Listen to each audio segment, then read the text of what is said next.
Hi. Hello. We're here. It's gaming time. Hello. Hi. It's time. I didn't plug my phone in. Oops. Hold on. Let me do that real quick. There we go. Hello, everyone. Hi. It's time for the British courtroom. British courtroom time. I don't know why that's how I decided to describe it today. Probably because it is the British courtroom. It is a courtroom in Britain. Did you know? If you haven't figured that out by now, kind of fucking weird, but you know? I'm excited. I think we're still in the trial. I don't think they would put it to the... I don't think they would do like, oh, he passed out? All right, we're just gonna wait like a whole day. And maybe they will. Maybe my stream title will be wrong. Maybe we won't still be in the trial. Who fucking knows? People who've played the game before, don't tell me. I don't want to know. Or I do want to know, but of my own accord and my own silly little methods. So, yeah. Also, I don't know how many people saw, but like, I tweeted like 23 minutes ago. 23 minutes. Oh yeah, yeah. But like, I was literally like 17 minutes before stream. I was playing Spider-Man, Miles Morales, and I was just sort of swinging around town with fucking music playing. And I was like, oh, it's 3:47 or whatever it was. And I'm like, yeah, I got time. I was like... It was just funny, and I thought it would be funny to tweet, and it was. And my chair is already yes, my sink is already chairing. This is a great start. How about we get right into the video game? Let me turn on the music. Okay. Swap this over here. There it is. All right. Let's get this shit going, right? Let's go. Let's get ready. It's game time. Twisted. Oh, yeah. Oh, investigate. Oh, brother. My stream title was fucked. Damn it. Ha. My stream title was fucked up. Damn it. It is what it is. All right. Oh, also, fuck, there was something I was going to bring up. Hold on, we're going back here for a sec. We're going back here for a sec. I noticed, because I was looking at my stream VODs, like how they show up on Twitch, because I did not know how long I had until some of the VODs needed to be downloaded and uploaded to YouTube, because there's a quirky little thing where after a certain amount of time, stream VODs just go away. Both for the viewer and for the streamer, right? So I was a little nervous to see that. That's irrelevant, though. I noticed that the Touchstarve stream split in two, and it did not tell me ever. It just didn't tell me for no reason, which was a little annoying. So I apologize about that. These Twitch VODs that split in two are going to be so fun to put in, like, on the channel. That's gonna be so fucking cool and awesome and yippee. Alright, but that's all I want to say. Let's get to the actual game now. I just want to bring that up before we continue. Anyways, 2nd of November, 3:38 p.m. Sholmes is sweet. I still can't believe... Good start. Still can't quite believe what just happened. I know. I inquired with the bailiff after the court session was adjourned, and it seems Mr. Vigil was taken to hospital to recover. Oh, did he like actually die from that? Or just pass out? I assume passed out. There's no way they killed him off, right? Right. Oh. 10 years ago now. I think this was the voice. I don't fully remember. Oh, shit. No, that's... Oops. I thought it was flashbacking on his flashback. Okay. Mr. Vigil attempted to commit suicide by jumping out of the window of the prison governor's office. But ever since then, he's completely blocked the memory of those events from his mind. Nobody knew his secret. Not his family, not even the man himself. But I forced it out into the open. Was it wrong of me to do that?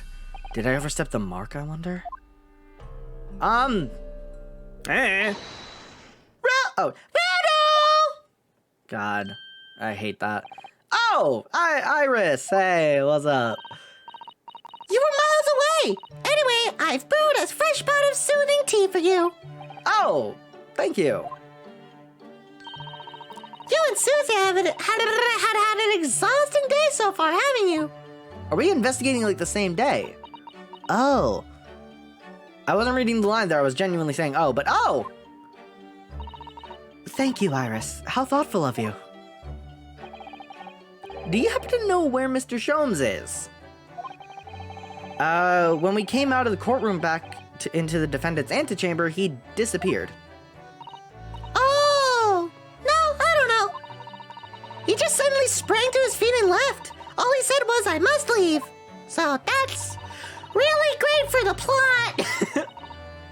No wonder. I wonder if he's pursuing the mystery of Inspector Gregson's death. Probably. It kind of feels in character. Well, you know what Hurley's always saying, don't you? There are mysteries in this world that should perhaps never be solved. For the construction of a solution comes only at the expense of the destruction of someone else.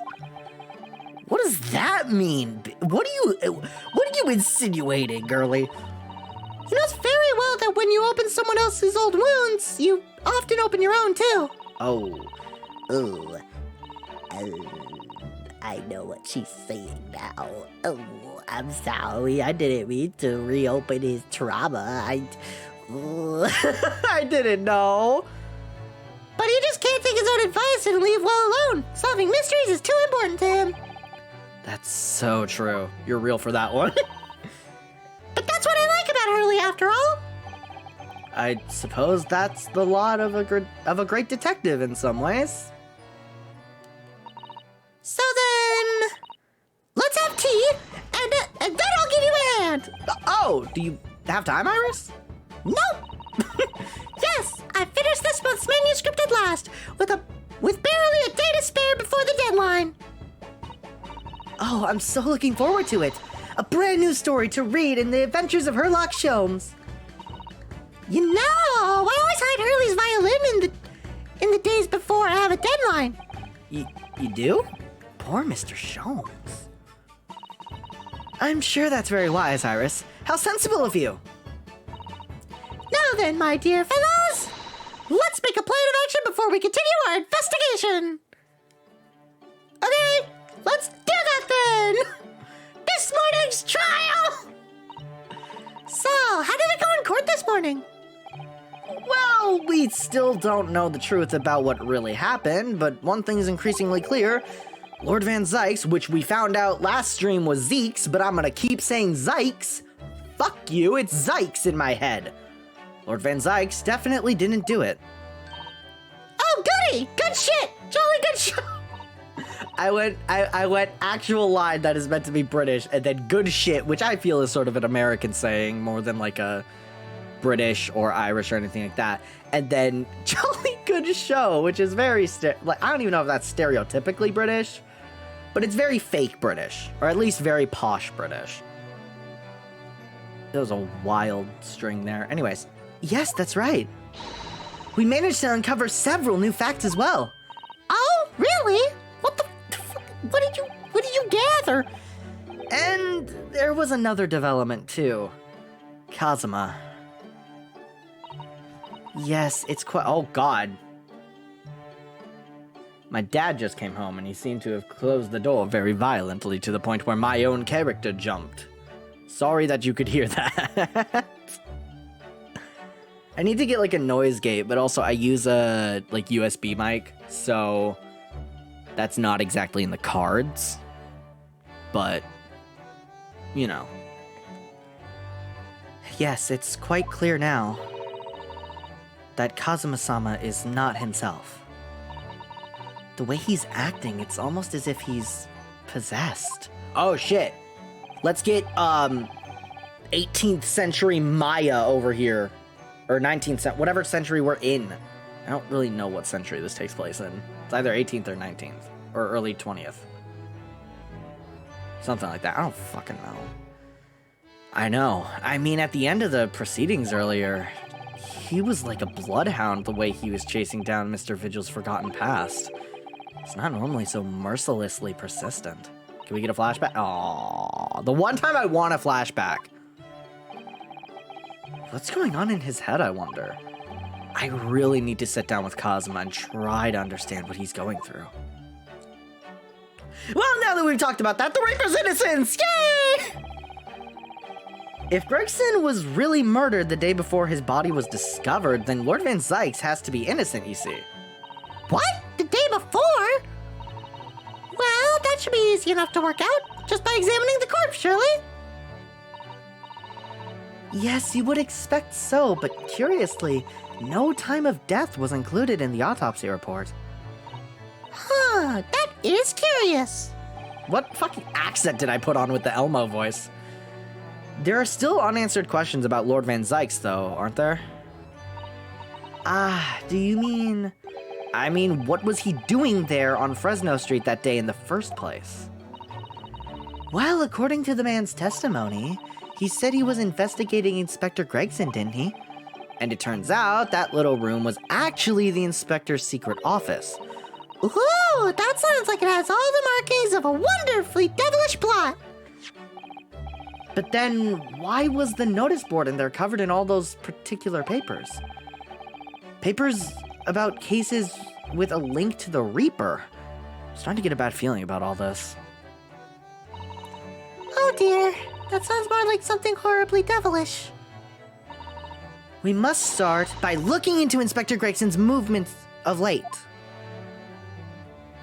Sorry, that really threw me off for some reason, the way that was phrased. Anyways, let's talk about his movements. I never imagined I might have been... No, I might have to be investigating an inspector's movements. Well, according to the Book of Everything, the entry in his diary, he was carrying out an incognito investigation of the Red-Headed League the day before his death.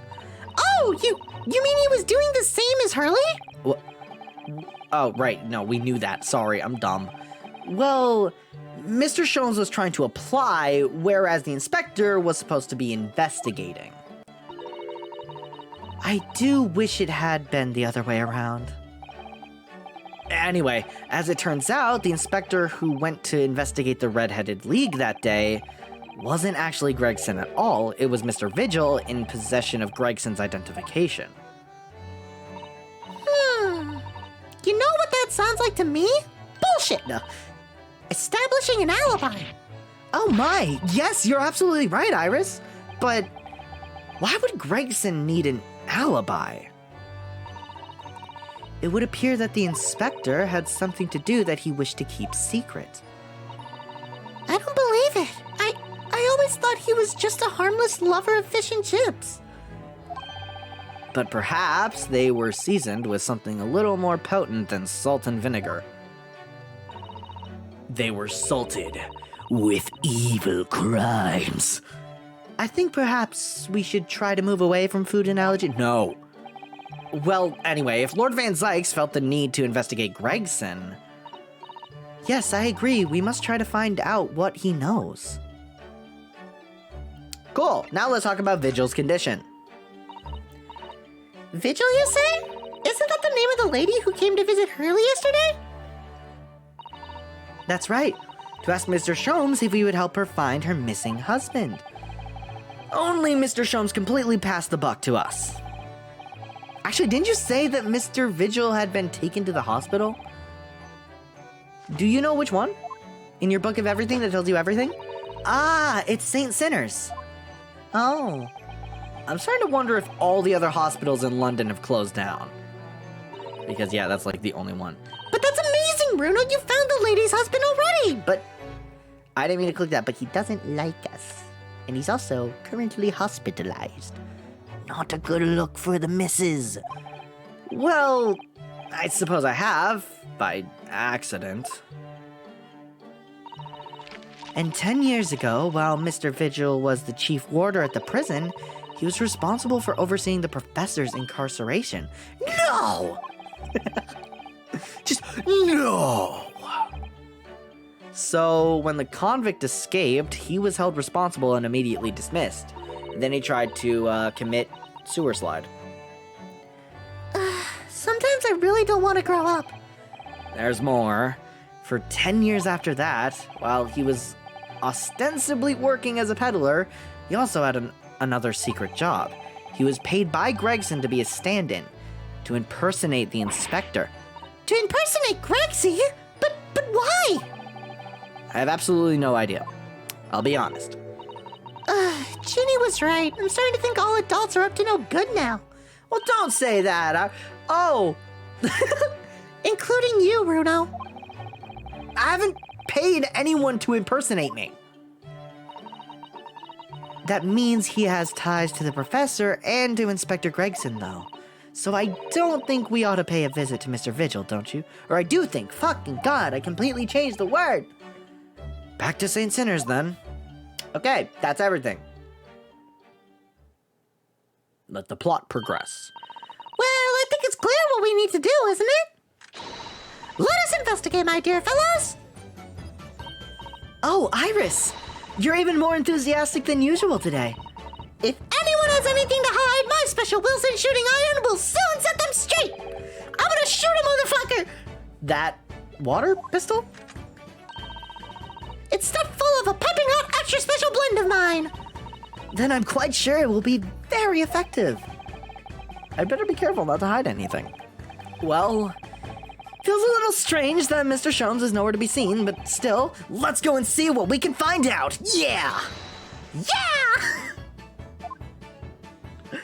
Oh, God. Okay. So, I guess we're just gonna be moving around.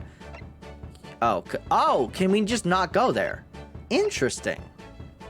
So our options currently, from top to bottom, are Lord Chief Justice's office, prison, Fresno Street, Mr. Vigil Hospital bed, and I think that's the only one that really fucking matters.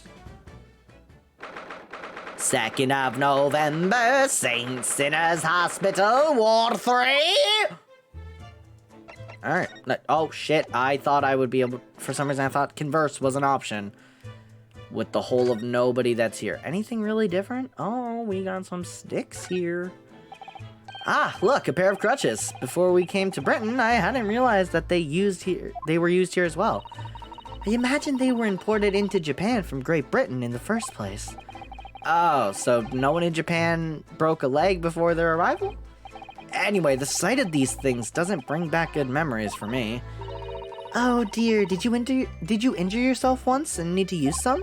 When I was little. I thought they looked fun, so I borrowed a pair to play with. God, that's so me, though. As a kid, for some reason, I really wanted to use crutches. And then I actually got to use crutches, and it sucks. Well, it doesn't suck. It's just... It wasn't as fun as I imagined. But then I slipped and sprained my ankle. I see. They contain powerful magic, those wooden staffs. The power to heal and the power to harm. I think a certain cheeky little boy managed to cause the harm all by himself. Real. Okay, so I assume this is meant to be Vigil's post. These must be the patient's treatment notes. Let's see. Tendency to jump from windows. Remember to place cushion at base of wall outside. Ayo, this MF might jump. Aren't we a story up from the ground here?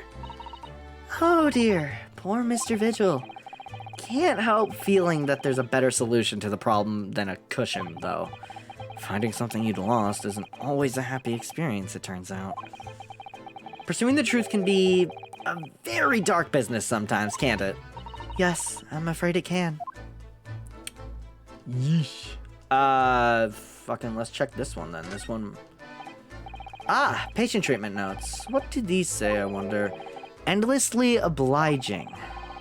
Suppose that's referring to the patient in this bed. I would think so. And until Mr. Vigil is a little more stable, It's probably just as well that he has a kindly person in the neighboring bed. The endlessly part is a little worrying, though, isn't it? I mean, what if Mr. Vigil suddenly declared that he'd like to take a trip out of the window? Would this endlessly obliging patient simply open it for him and say, "Be my guest"? Let's check with the doctor later. That's kind of funny. What's this one? Nothing. All right, let's see what the fuck's in here then. There are all sorts of medicines in the cabinet. Look, I'm not sure if it's safe leaving them in reach for everyone like this. Remember what happened last time? Yes, you're right. I can imagine if you were peckish, you might try some of the pills. Well, at least there seems to be a little lock to secure the cabinet doors. I don't imagine that would stop you if you were hungry. I worry that you'd break the lock. Hunger doesn't turn me into a criminal, you know, Mrs. Otto. Yeah, but I don't know what I was even gonna say. Wait, there was a thing. I saw a thing. What's that note say? There's a lot of bottles in that cabinet there, aren't there? Do you think it's safe to keep them there? Are we just saying the same thing again? If you were a patient here, you surely take some medicine by mistake if you were half asleep. That is a worry, but at least the cabinet has a lock, even if it's only flimsy looking one. Oh, I have no doubt you managed to unlock it somehow while you're half asleep as well. Dude, this is just the same conversation. There are limits even to what I can do when I'm half asleep, you know, Mrs. Otto. Okay, it's just the same fucking conversation. Alright, we get it. That. This notice caught my eye before, actually.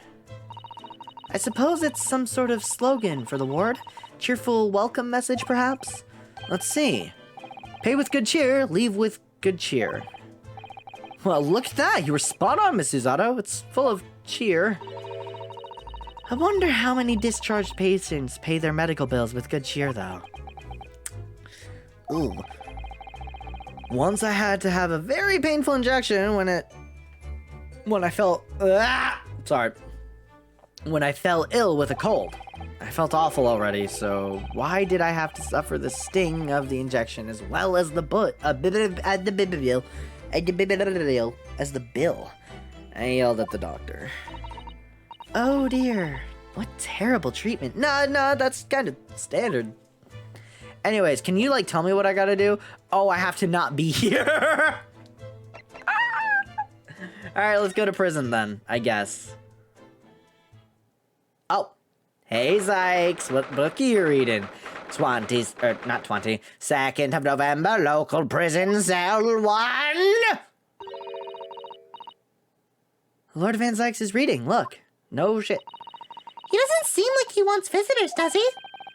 But he must have noticed that we're here, surely. Do I get to do the voice? Yes, I do. I love doing the Van Zykes voice. It's one of my favorite voices that's in this fucking game. What do you Nipponese want? That's the way to greet the lawyer who's trying his hardest to prove your innocence, is it? My fucking god, I'm not ready for this. Perhaps not. I apologize. So, what can I do for you, Mr. Naruhodo? Holy shit, that was polite, and the menacing music kicked in. That's worse. Lord Van Zykes, speaking earnestly.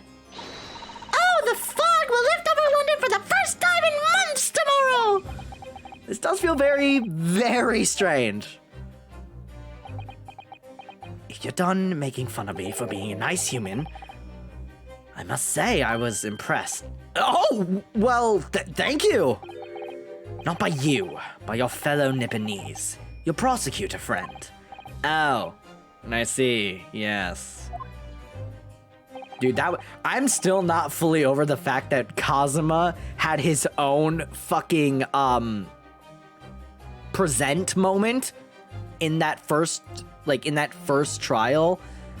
That was fucking insane. Also, people are talking in a chat, and I just want to mute it real quick before I continue. Okay. It's sardonic, don't you think? For a man such as me, so loathing of the Nipponese, to be entirely at the mercy of the two of you. I suppose it's retribution for having played the part of the Reaper all these years. Played the part? An interesting phrasing. Theatrical or not. The Reaper's identity! Let's start there. Who the fuck are ye? How'd you get into my house? You once told me that you gladly allowed people to believe you were the Reaper because it helped reduce the amount of serious crime that took place in London. If keeping quiet and playing the part benefits the cause, a cause I myself am committed to pursuing, then why would I choose to say anything? But the henchman of a criminal killed by the Reaper attacked you only the other day, and that was just the most recent of many attempts on your life, wasn't it? Someone is clearly profiting from your silence about all this. Someone is using you. Believe me, ever since the Reaper first appeared, I've been doing my utmost to expose him. Or rather, whoa, that was weird. Expose the organization. Or rather, expose the organization. It's a whole organization? It's inconceivable that all those accidents were orchestrated by one man. No, the Reaper always appears to have very accurate information about the accused in each case. Which can only mean that somebody at Scotland Yard is involved. Someone at... You can't mean... It's taken me many years, but I finally identified the center figure in this Reaper organization. Tobias Gregson. Oh, that's why the thing had so much information. The freestanding notice board completely covered in notes that are... Yeah, it's related to victims of the Reaper. This isn't him trying to figure out who the Reaper is. This is him relishing in his own work. Gregson, you sly dog! Oh, shit! No. No! Gregson, the Reaper? What the fuck? That's him relishing in his own fucking... So, the reason you were investigating Inspector Gregson is because you intended to expose him as the Reaper? As I said, the Reaper of the Bailey is no single person. It's a highly secret organization with close ties to Scotland Yard. But there's no doubt that Gregson was a key member of that organization. I don't believe it. Are you saying that Grexy? That he was behind all those awful criminals meeting their... Gregson didn't do the dirty work himself. Oh! He was the tactician. His job was to covertly investigate the marks and the plot their assassin... Shit, let me redo that. He was the tactician. His job was to His job was to covertly investigate the marks and plot their assassinations. In order to do that without arousing suspicion, he regularly needed a firm alibi. Which is where Mr. Vigil came in, posing as the inspector. Vigil knows nothing of the Reaper, but the room he rents on Fresno Street was almost certainly the headquarters of the operation. Gregson would have met the assassin there for briefings. So we don't actually know who carried out the killings then. Actually, I do have a name. What? Well, if you can name the man, you have the true identity of the Reaper already then. Or if I can name the woman. Oh. Who? She's a young woman by the name of...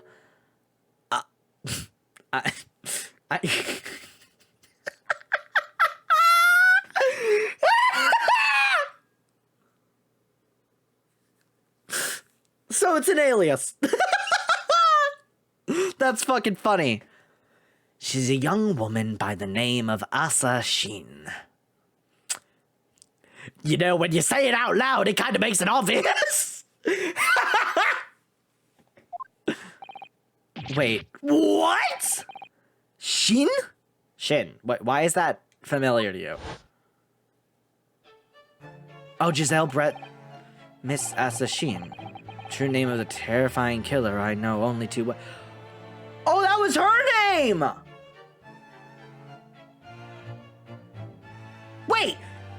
Wait, Giselle's dead though! She's dead! She died! Was murdered! Giselle Brett fucking died! Assassin died! She's dead! How the fuck is the Reaper reaping if the Reaper is dead?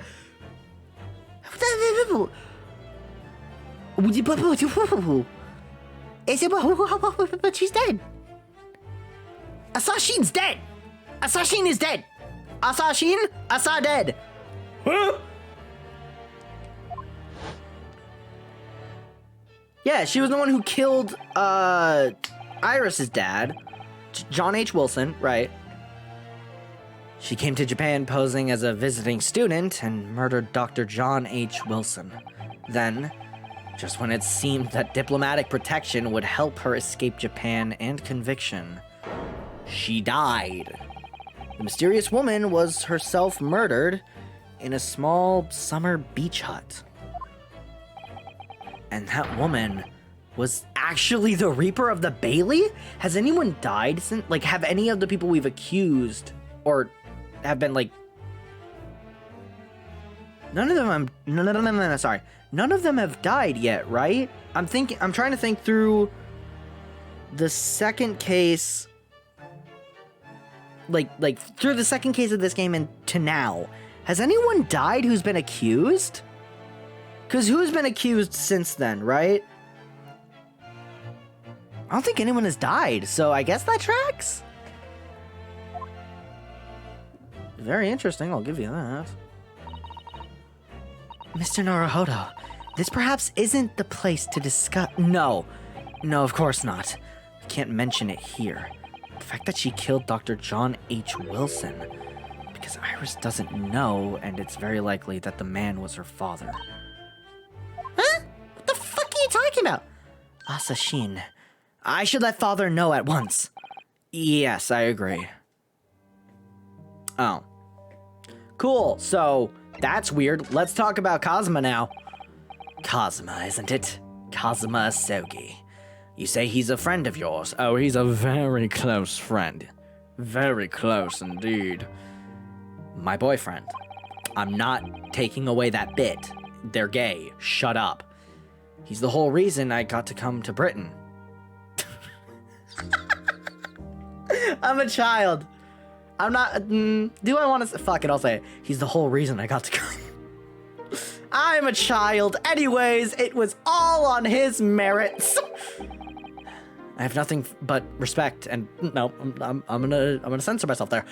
I have nothing but respect for him. Yes, I understand that only the very best students are selected for such opportunities. And I had a fine demonstration of how sharp he is in the proceedings earlier today.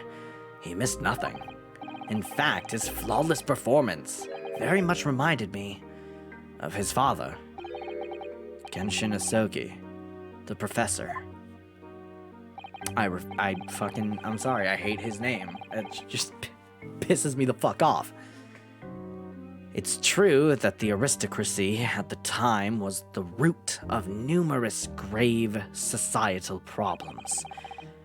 They were abusing their power, playing with the common man as pawns in politics, in economics, in war.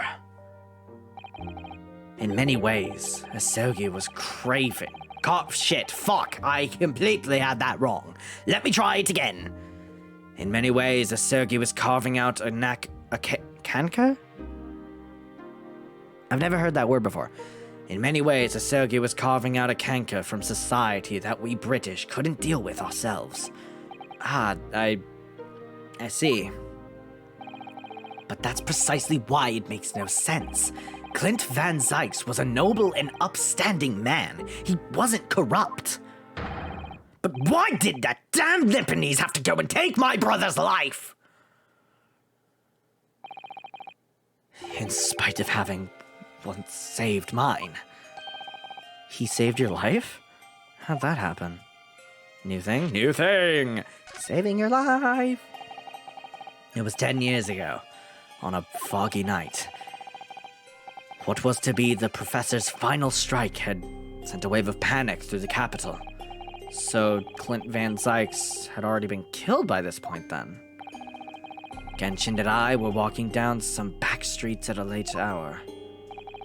Of course, at that point I had no idea of the true nature of the man at my side. All of a sudden... Don't make a peep. You're coming with us. I'm making this voice up. we were surrounded. All of our assailants were armed with pistols, their faces obscured by scarves. Clint was not only Clint was not only from noble heritage, he was a brilliant prosecutor as well. Scum of London hated the sight of him, and they had no sympathy for his younger brother either. I'd been targeted several times before already. Yeah, it's Van Zykes all right. We got him. I just did the Gregson voice. Yeah, Gregson was the one who put me at gunpoint. It was really awkward because I knew him at the time. I heard him talk. I was like, Gregson, is that you? And he was like, no, what? No, I'm Benson. It's like, oh, okay. It was a really awkward situation. Looking back, I knew it was him. Anyway. I could hear them murmuring amongst themselves. I knew they were after me. But just when I had thought my time had come. If I let them kill you, Clint would never forgive me. I'm assuming that's meant to be... yeah. It was Asogi's voice. Just a whisper in my ear. And then I got fucking shot. After all that, I don't remember exactly what happened. The next thing I knew, there was a silence all around. Genshin lay on the cobbled street. Blood was seeping from his left hand. He shielded me. Oh, damn. 2 days later, they arrested him, on suspicion of being London's most notorious mass murderer ever, the Professor. Hold on, I might crack my neck real quick. This shit feels tense as hell. Hold on. Oh my god, you could hear that shit. Ooh. I really need to take that fucking warm bath. I haven't done it yet. Because I haven't had a chance to. I've just been doing showers because I, just need to get clean fast. But I want to take that bath because that shit sounds awful for you. All at once, I lost the brother I revered and the foreign friend I held in such high regard. I'm so sorry, Lord Van Zykes. I need water.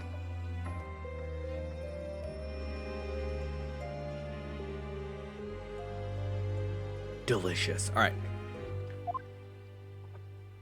Damn, that's it? I thought it was just gonna go to be continued. That's the end of my miserable tale. I never thought I'd recount it to anyone. Well, thank you for confiding in me. This is such a different turn for this, for their relationship. It's so different. I love it. It's just so different. The Professor, the Reaper, and Inspector Gregson. I wonder just how intimately related they all are. I still can't quite believe that Gregson was essentially the Reaper. Giving assassination orders to Giselle Brett. Mr. Naruhodo, let's go and inform my father. I'm sure our government will want to hear about this new information. Oh, that means I get to meet your daddy, Susie! Hooray! Yeah, alright. Let's head back to the Great Waterloo Hotel then. Oh, that's why we couldn't go. Before. Okay, well, now that we have this really interesting, information, we're gonna go talk to my daddy, or her daddy. Sorry. He's not my daddy. 20s, fuck it, I keep wanting to say 20. 2nd of November, Great Waterloo Hotel for ya. Oh shit, wait, what's his name? What's his name? Jigoku? Is that his fucking name? Yeah! Seishiro Jigoku! If he shows up, I'm gonna be so happy. I love him. I love him so much. I thought it yesterday, and I think it again today. This place is so princely. It's a wild guess, but I have a feeling you'll think the same tomorrow, too. My tea has a My tea is a finger fragrance that whenever they're serving in the tea room here, though, I don't know what the fuck they're saying.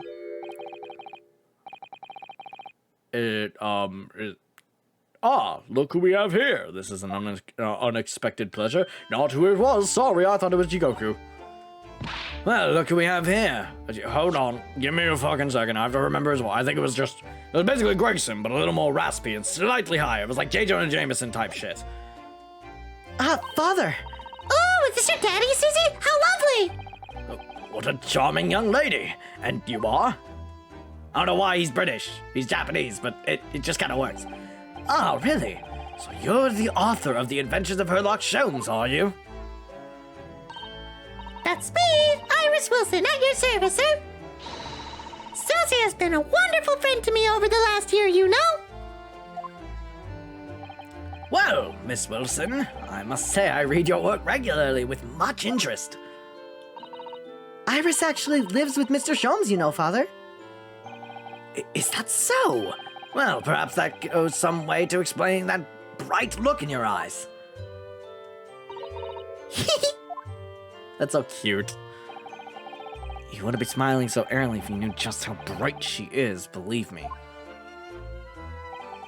Now then, young Naruhodo, it was a pleasure seeing you in action earlier. As an invitee of the symposium, I was allowed to observe from the gallery. Honestly, because of, the stream on Monday, I thought that said, what did I think it said? Cenobium. Sorry, I guess you could say I'm touch-starved, Because the name of the game is Touched. I'm gonna stop. Hello, Briz. Welcome.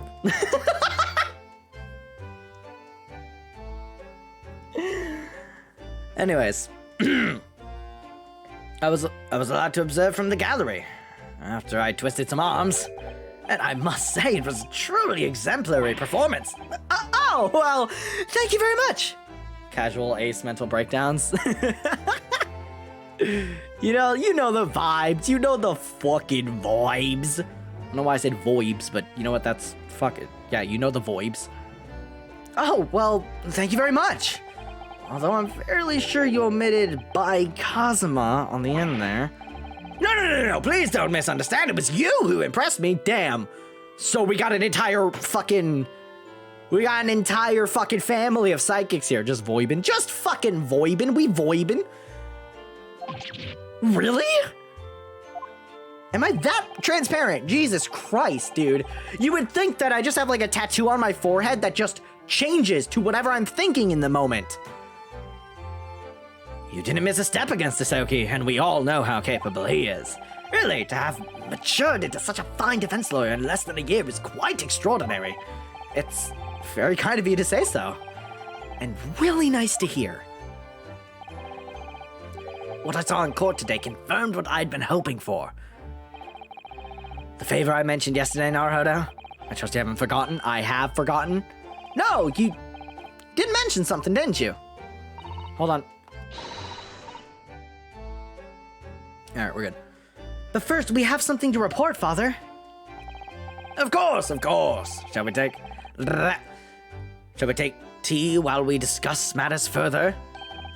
Huh? I wonder where Judge Jigoku has got to. No! No! I'm sorry, Ryunosuke. You don't get to see me. I'm fucking dead. No! I want Jigoku. I love Jigoku. Anyways, it's talk time. Let's talk about the Weeper! Yay! Father, do you know about the so-called Reaper of the Bailey? I've heard rumors. Some members of the judiciary explained it all to me yesterday. Of course, when I was a visiting student here in London, the Reaper was yet to emerge. Right, he didn't appear until after the case when the visiting students had already returned home. Lord Van Sykes, who was in the dock today. That was Beric, the younger brother of Clint Van Sykes, I believe. That's right, and he's known throughout London as the Reaper, as you've heard. But the truth is, he wasn't him behind all those mysterious deaths. It was somebody else. I see. Well, it's not like I know who they are, so... So what you're saying is there's been a professional killer at work here. Exactly. Someone by the name of Assassin, in fact. I beg your pardon? Did you say Assassin? You mean that Giselle Brett woman who was responsible for killing my great friend? Oh no, a friend of yours was killed? Who was it? Say their name and their last name. Say their whole name. Professor Mikatoba, I think perhaps we shouldn't discuss this right now. With the child who is Iris Wilson! Because the friend the prosecutor is talking about is Dr. John H. Wilson. And here is Iris Wilson. And that's not something we want Iris to find out about. Not like this, anyway.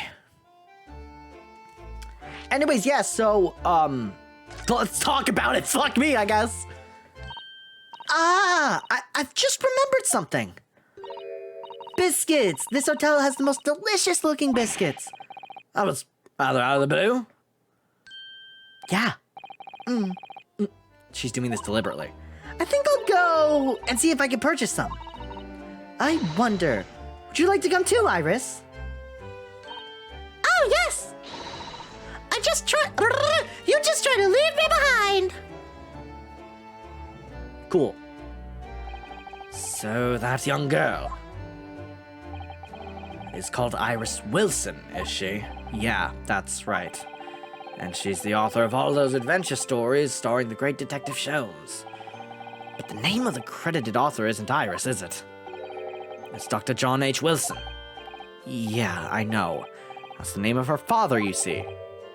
Oh, shit!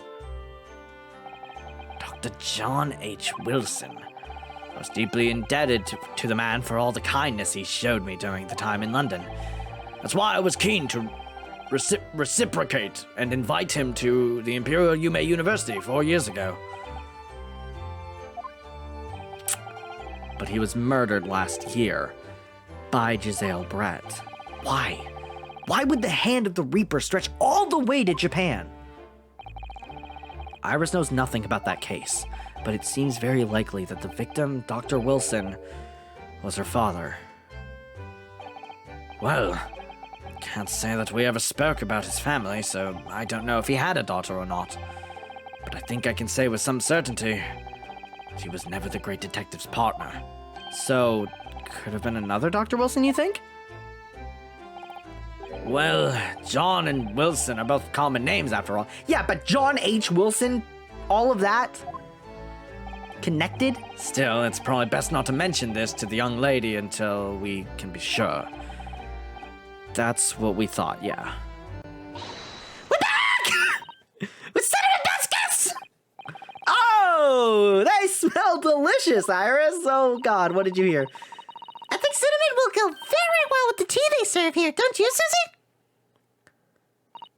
Yes, I'm sure you're right, Iris. Now let's drop it and talk about Judge Jigoku. Anyway, Judge Jigoku. I haven't seen Judge Jigoku for a while, have you? Guilty! You get to do my voice once! Iris Squirrel! But that guilty is still ringing in my ears. No, now that you mention it, I haven't seen him since this morning either. I suppose since the symposium's opening was postponed, he'll have gone to explore at the Crate exhibition. That reminds me of something you mentioned yesterday. About Judge Jigoku having once been in the dock himself? Ah, yes, it was all tied up with that accursed trial. The closed trial of Kazuma's dear old daddy. Seishiro was trying to mitigate Genshin's guilt, so he took to the stand to testify, but he got a little carried away and, actually managed to break the witness stand. Holy shit! That's her line. He also said some contemptuous words about the British Empire, for which he was charged. Oh dear. Although it's worryingly easy to imagine him doing that. Well, it was all right in the end. He was acquitted, and we returned home to Japan together. Thank goodness. Ah, yes. Talking of Seishiro, I have a copy of that photograph we all took together here yesterday. Please. You know what I see? Yeah, I am such a nervous little bitch, aren't I? I'm a nervous Nelly. Oh, what a lovely picture. It only seems to shout, "We're arrived in Britain!" Oh, that's great. That's sweet. Is there anything here that's terrifying that that's in the court record, actually. That's scary. Why is that in the court record? Why is that in the court record? What is any of this gonna have to be needed in the court record for, game? Game? Game, what happened to Jigoku? Game, where's Jigoku? Game? Oh no, he's gonna be fucking dead, isn't he? Oh, he's gonna be fucking dead. Oh, he's gonna be fucking dead. Oh, Jigoku's gonna be fucking dead. Oh, Jigoku's gonna be fucking dead, isn't he? Oh, Jigoku's gonna be fucking dead, isn't he? Oh, Jigoku's gonna be fucking dead, isn't he? Oh, Jigoku's gonna be fucking dead, isn't he? Oh, Jigoku's gonna be fucking dead, isn't he? No, please don't let Jigoku die. I fucking love him. None of us had any idea what was coming when we took that, did we? No, that's so true. Where's Jigoku? Let's talk about the flavors. Where's Jigoku? So, you mentioned a favor that you'd like to... Oh, favor, not flavor. God damn it. Well, this fateful trial that you're fighting, one way or another, it will be over before long. And when it is, I'd like you to accompany me back to Japan. Excuse, bitch. You want me to do... what? Father! What's the meaning of this? Now, Susato, you should understand. You've seen how our courts work firsthand. Japan's judicial system is in its infancy, especially when it comes to defense. Oh, you mean... Supreme Court of Judicature. Sorry, I had something in my throat for a second there. Is in desperate need of a good defense lawyer. As soon as possible. Really, quite urgently, in fact. But I've not even been in London a year yet.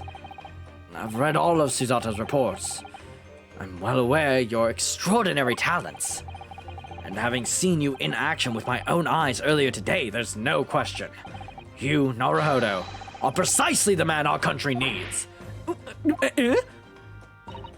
So, you'd be leaving then, Bruno? But then, what am I supposed to do, Father? Shit, you're right, I didn't think about that. You came here to serve as a Sogi's a judicial assistant. Oh, yeah, she's supposed to be Kazuma's assistant, isn't she? Our government is still in the process of deciding how best to deal with this situation, though. His situation, sorry. You've always chosen your own path, Susato, and I trust your judgment. In this matter also. Father! Please, the pair of you, don't look so downcast. It's merely a suggestion, you understand. A hope, if I'm honest, but I won't force you. All I ask is that you consider it, and come to a decision by the time this trial concludes. Yes, all right. Fair enough. You won't leave, will you, Bruno? Probably not, if I'm being perfectly honest. I don't really see... The thought hadn't even crossed my mind. I don't see why they would make us have the entire... Well, okay. I don't see why they would have us do one chapter in Japan, and then 3 chapters in Britain, and then a last chapter in Japan. You know what I mean? For the last chapter to be in Japan, after everything has been built up in England, I don't know. Feels a little weird if you ask me, but that's just my opinion. Thought it hadn't even crossed my mind. Up until now, I've just been trying to do what I believe to be Kazuma's will. But it turns out that he's still alive, so... Where does that leave me? Yeah, you never really thought about that, did you? Did you? Well, if you'll excuse me now, I need to telegram government ministers that the Japanese police with this information about Asashin. Of course, Father. Thank you. I look forward to next month's installment, Miss Wilson. Oh, good! And please, do come to Baker Street sometime, won't you? we'd love to entertain you with a gun! I'd be delighted, minus, the gun part. The best of luck for tomorrow, Naruhodo. And give my suggestion your full consideration, won't you?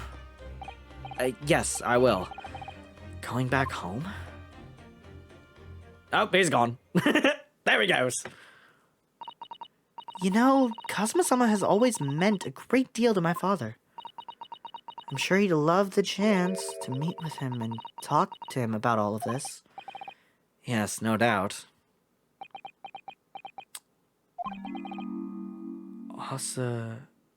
Asashin. Of course, it's so obvious. Oh, fucking god. Alright. Here we go. Hold on. Asashin. Of course, it's so obvious. How could I have neglected to consider the possibility before now? Mr. Sholmes! Hey, where'd you been, you fucker? Why, I joined you all for tea, of course. What an extraordinary question. I didn't notice you at all. No matter, no matter. Anyway, the more pressing concerns Mr. Naruhodo. Yes? I must dispatch a telegram to your country at once. It is a matter of much urgency. To Japan, you mean? Tell me, to whom can I entrust the task? Quick now, who? Well...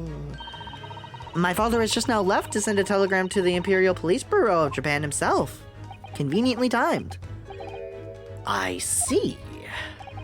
Well, he looked reliable enough for a bearded fellow. That's a mustache. I don't think what father sports could be considered a beard, Mr. Sholmes. There's not a moment to lose. Kindly ask your trusty, unshaven father to see if this is sent.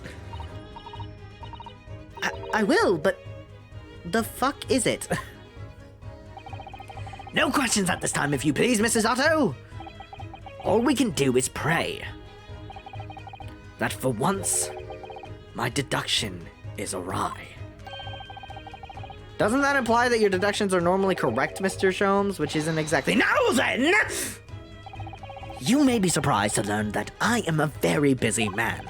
Certainly have no time to hide beneath settees and eavesdrop on other people's conversations. So that's what joining us for tea meant. I leave the sending of this in your hands then, my dear fellows. And he's gone, just like that. Like a rainbow in the dark. Anyway. Wait a minute, Mr. Sholmes! He just sort of ran off, didn't he? At quite a pace. And left the unpaid bill for his tea behind, too, that dickhead! Okay, well, what the fuck is it? I must catch up with the father at the telegraph office at once. And don't return us! I'll run us the cars again because I fucked it up. God damn you people fucking teleport fast. And there was me, thinking everyone would be clamoring to pay for Mr. Sholmes' bill. Yippee. Alright, where the fuck do we even go from here? Let the game tell me what to do. Or not, let the game tell me what to do. I don't really know where to go from here. That's an interesting choice. The fuck? Oh.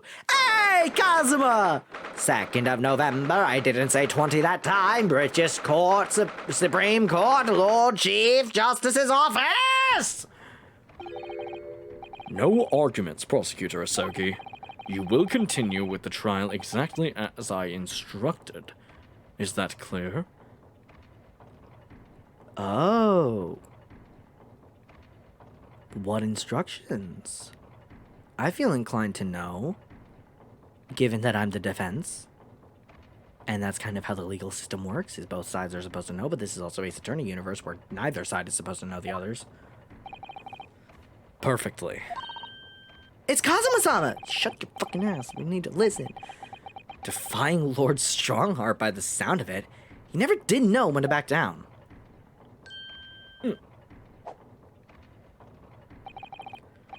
On your way now, Asogi. My lord. Wow. Hey! Hey! How's it going? How's it going, babe? Cosmo! Hey, babe, how's it going? What are we having for dinner today? Okay. He left without saying a word. So we're not talking to each other now? The fuck's up with that, babe? Anyway.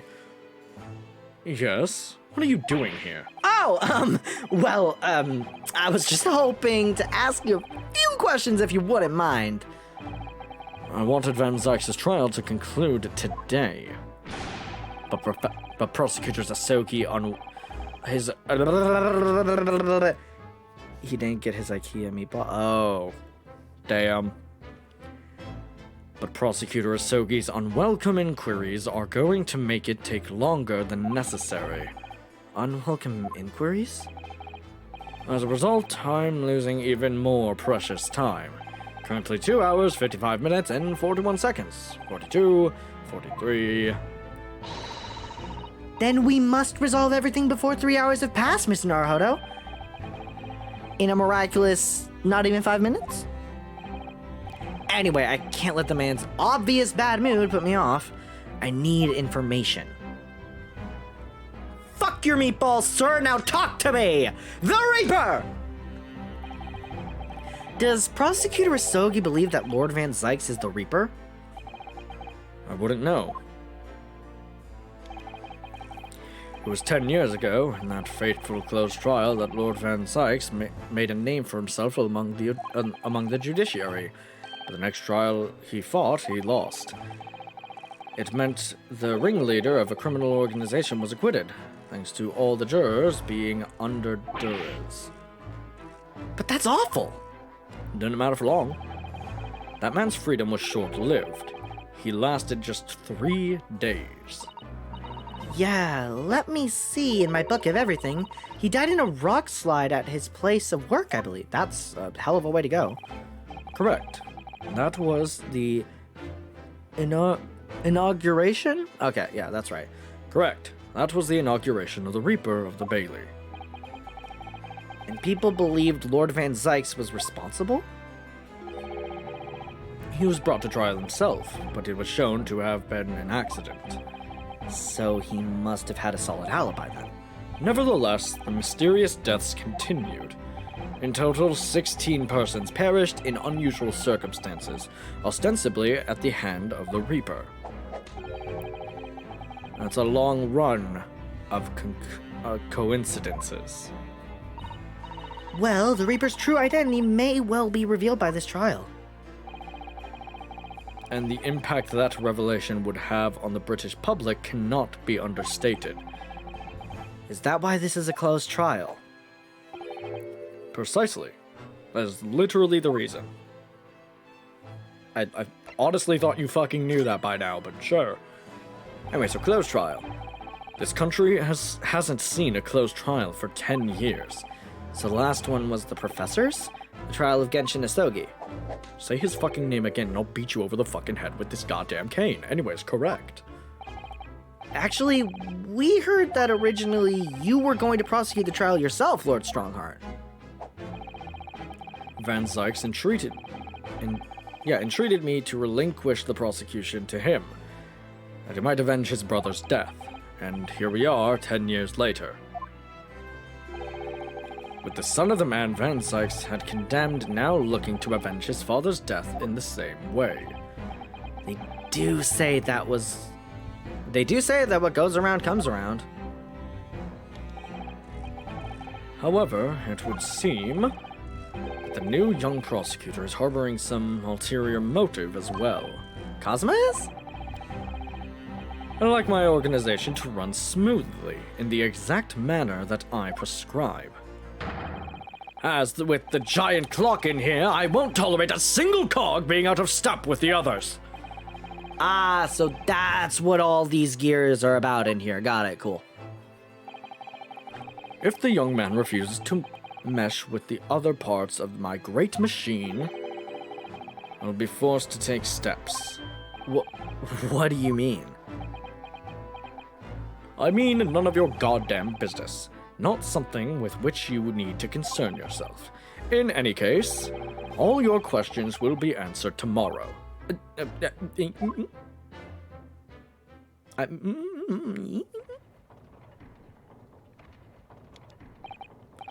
Now, I shall have to ask you to excuse me.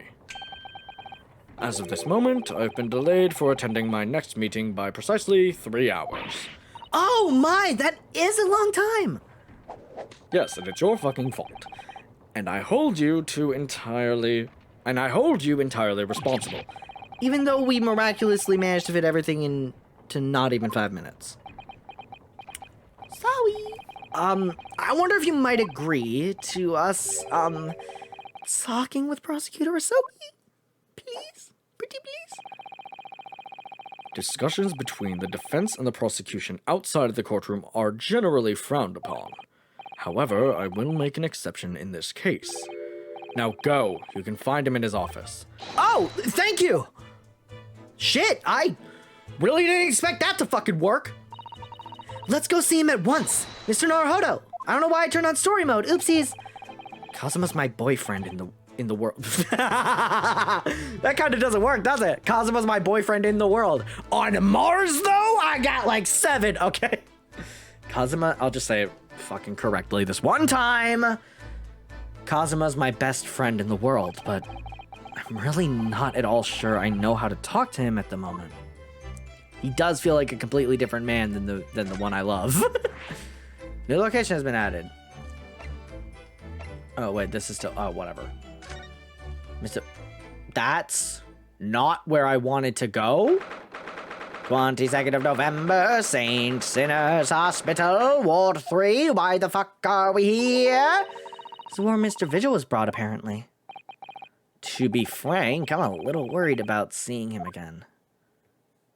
Oh, hey, bro. The lawyer. Hello again. Are you feeling better now, Mr. Vigil? I don't know why I removed the G in feeling, but... Yes, thank you. Somewhat better.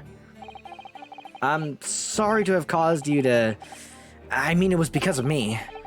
If I hadn't exposed your secret and forced you to remember things you obviously tried to forget. The prosecutor was here until a few moments ago, too. You just missed him.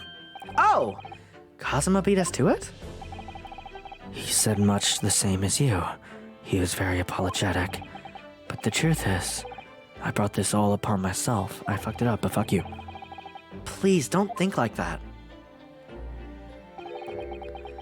Keeping it from Evie, my wife, all these years, I've carried such a sense of guilt. But that's not the worst of it. Over time, I obviously came to deceive myself as well. You mean about your dismissal? Looking back now, I'm beginning to think that perhaps Inspector Gregson didn't stumble across me by accident at all. I mean, he compensated me so generously for acting as his stand-in. He was clearly concerned for my well-being and doing what he could to help. So perhaps Gregson knew exactly what had become of Mr. Vigil all along then. I'm sure this is just desserts for 10 years of lies and deception, but... It wasn't me that helped the professor escape 10 years ago. It wasn't me! I swear it. I swear it's true. Oh, Mr. Vigil. I'm sure you'd rather not dredge up even more from your past this time, but if possible, could you tell us exactly what really happened?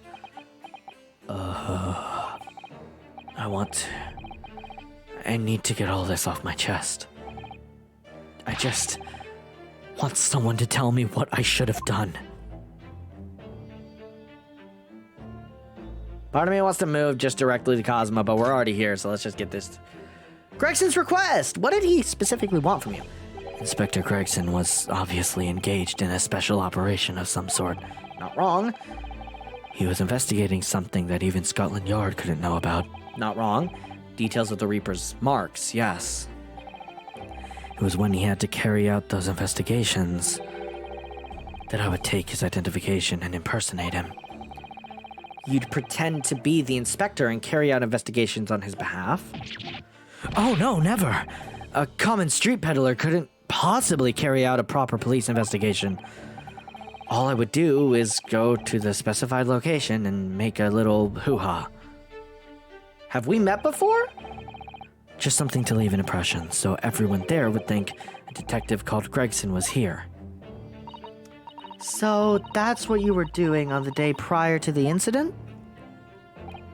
Yes. He asked me to make an appearance at the park on Lime Street for the Red-Headed League event. So, as usual, I flashed the inspector's identification around and was very vocal about my presence. But then you were taken prisoner by those red-headed fuckers. Yes.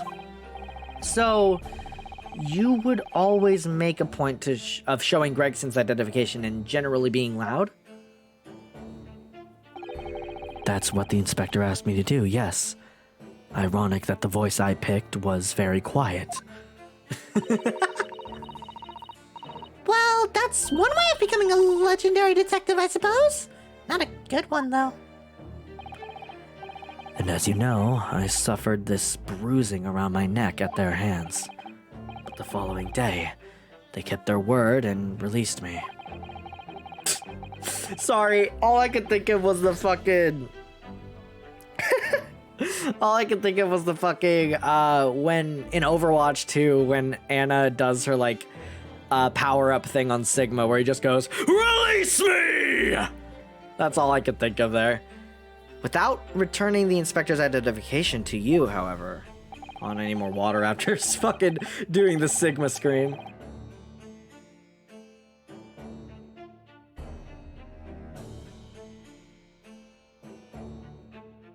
Alright, we're good. We had arranged to meet in the Fresno Street room at 5 that day so I could report back to the inspector.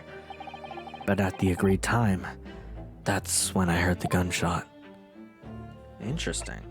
Wait, so the prison escape. Let's talk about your trauma. It was at midnight on 17th June 10 years ago. That was the time scheduled for the execution. But the professor's execution never actually took place, did it? Or rather, the execution itself must have been used to affect the plan of escape. Sorry, my neck still feels fucked. I hardly dare to imagine what a chilling plan it was.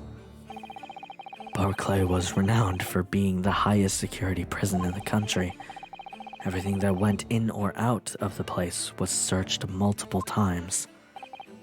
But there was one notable exception. Or rather, one notable loophole. Something that was never questioned. I have a feeling I know what that loophole was now. Hold on, give me a second.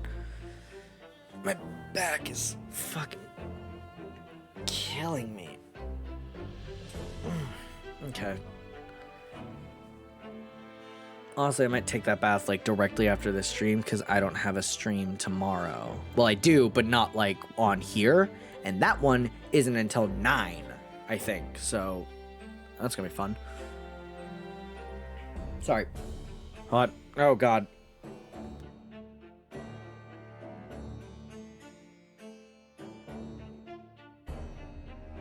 Sorry, I think we're good now. There's just something in my throat or in my... Whatever, you don't care. I'm done explaining. You don't fucking give a shit. All right. I have a feeling I know what that loophole was now. The coffins into which the bodies of the executed convicts were placed, correct? Yes.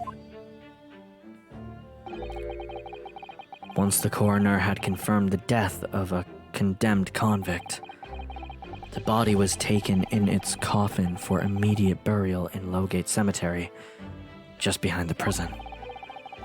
The chief warder first had to sign the necessary papers. After that, no member of staff was permitted to touch the coffin containing the body again. When executions took place, only the executioner and the coroner were permitted inside the chamber. I would wait in the adjacent room for word that the condemned convict was dead. Sorry. On that occasion, once I had that confirmation, I went into the mortuary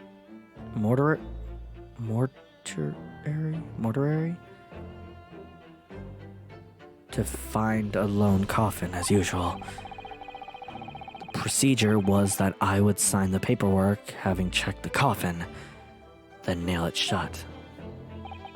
But for some reason that day, the coffin was already nailed shut. No! I didn't think anything of it at the time. I assumed that my deputy must have checked the coffin and nailed it shut before I arrived, so... So, you mean the coffin contained... Yes. I can only imagine that Asogi, having escaped his execution somehow, was alive in inside the coffin. The coffin was then taken out through the main gates and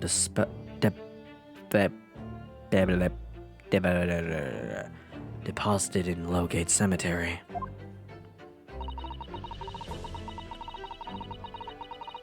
Presumably there wouldn't have been enough air inside to breathe for long.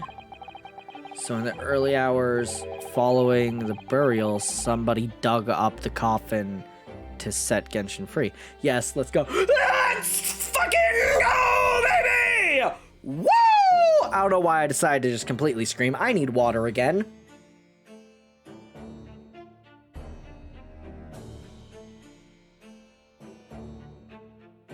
That was a mistake. That was a mistake to do. That hurt my throat. But you know what? We're here now. Everything's okay. No, it's not. I'm a bit of a liar. Anyways. So in the early hours following the burial, somebody dug up the coffin again to set Genshin free. But in the end, he was fatally shot in the the graveyard anyway. What on earth really happened in Lowgate Cemetery that night, I wonder? I'm afraid I really don't know. All I can say with certainty are two things. Asogi couldn't possibly have escaped that way without help from somebody working in the prison. I didn't have enough breath. I not have enough breath for that. And that somebody was not me. Okay, cool. So let's talk about Asogi and how he's fucking dead. Obviously, you knew the man then. The professor, I mean? Genshin Asogi. No, who the fuck are you talking about? Yes, I remember him well, in fact. Would you mind telling us what you know? I would, actually. Shut up. Well, having been condemned to death as he was, any contact I had with the man was short, obviously. After that trial, which was carried out behind closed doors, attended only by elite members of the judiciary. I've missed this. Well, I'm glad you're back so you cannot miss it again. Or rather, like, you can... I don't know what I'm saying. They called for his execution to be carried out at the earliest possible opportunity. The outcome of the trial was set from the beginning, wasn't it? I fucked up the delivery, but I don't care enough. It was a time for... It was time of... Fuck! Okay. It was a time of delicate diplomacy when Britain and Japan were in the progress of signing an important treaty. That meant that this potentially destabilizing case had to be dealt with swiftly and discreetly. That's what it says. Yeah, destabilize. I was right. The man had less than a week in total. As I was the chief warder, I oversaw his short stay in cells until his final hour. I honestly thought that said chef warder for a second. I was about to say chef warder. I cooked a meatball, and then I take the life. I remember being struck deeply by his noble character and incredible resilience. What do you mean exactly? What do you mean by that?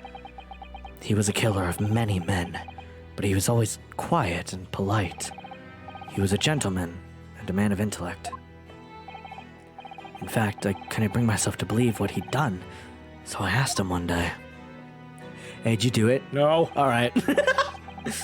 Those 5 members of the aristocracy whose lives were taken, were you really responsible? I'm guilty of the unforgivable crime of ending another human's life, yes. That's weirdly inspecific. The following day, the closed trial took place, and the verdict was no surprise. Guilty. That night, when he was brought back to his cell, I saw something unusual. Something unusual. What? The last will and testament of Genshin Asogi. Elaborate? Elaborate? As I said, it was on the night following his trial, after he'd been found guilty. I was doing the rounds of the cells when I looked into Asogi's. I noticed that he seemed to have a sheet of paper in his hand. His last will and His last will and testament, then, presumably.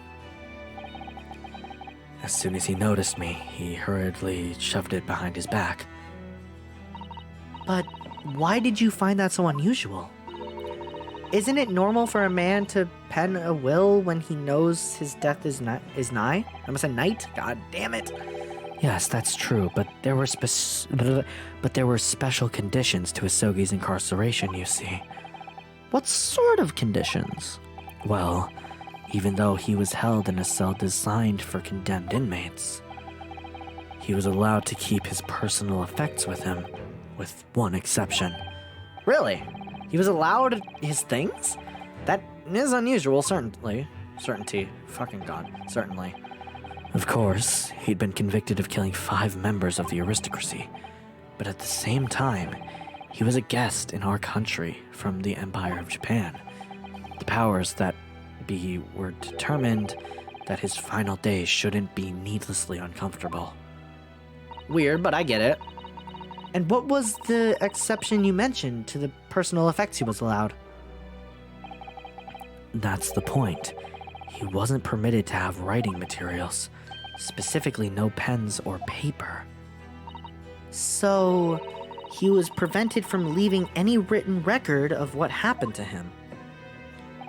Yes, that was the long and short of it. I've no idea where he obtained that paper.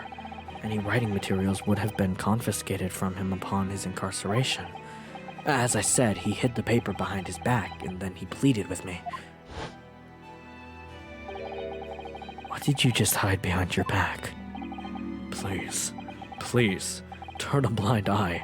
This is my lifeline. But you know it's against the rules. You're the only person who's seen. If you just agree to keep quiet. All right then, but what's on that paper? A last will and testament. This will is the only weapon I have left now. Weapon? The fuck you mean? How can a will be a weapon? So I decided to pretend I'd seen nothing. And I let him keep his will. But then later, it just seemed to vanish without trace. What? What do you mean it vanished? It would seem that isn't the end of the story of this mysterious will. Cool. So we got another thing. The will's disappearance. Whose will and why did he disappear? I was the only person who saw Sogi's will, but somehow it disappeared. it was after Asogi's execution. Which was actually an elaborate jailbreak. The warders gathered up Asogi's possessions that were in his cell. They were all to be sent back to his family home in Japan, you see. To poor Kazuma-sama. And you're saying that it wasn't anywhere to be found among his personal effects? The will, I mean. No one fucking looked. No, sorry. Could you imagine? Well, no one searched his things. Oh, well, then it was in a suitcase. Problem solved. Moving on. Like, That's right. Though I didn't search through them myself. So basically, it could have been. But Governor Caden was livid. He was screaming. It it can't have disappeared completely. I like that they have canny written on there.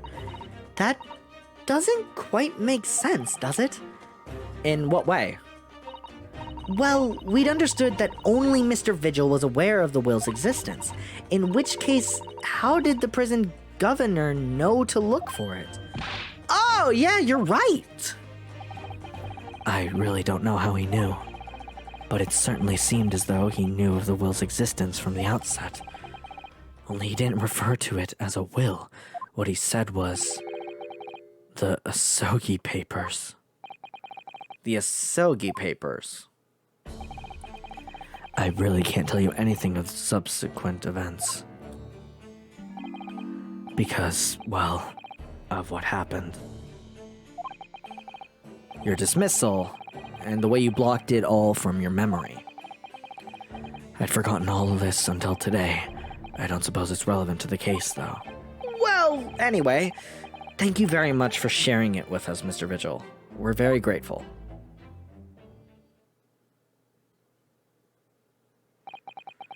I'm afraid there's really little more I can tell you.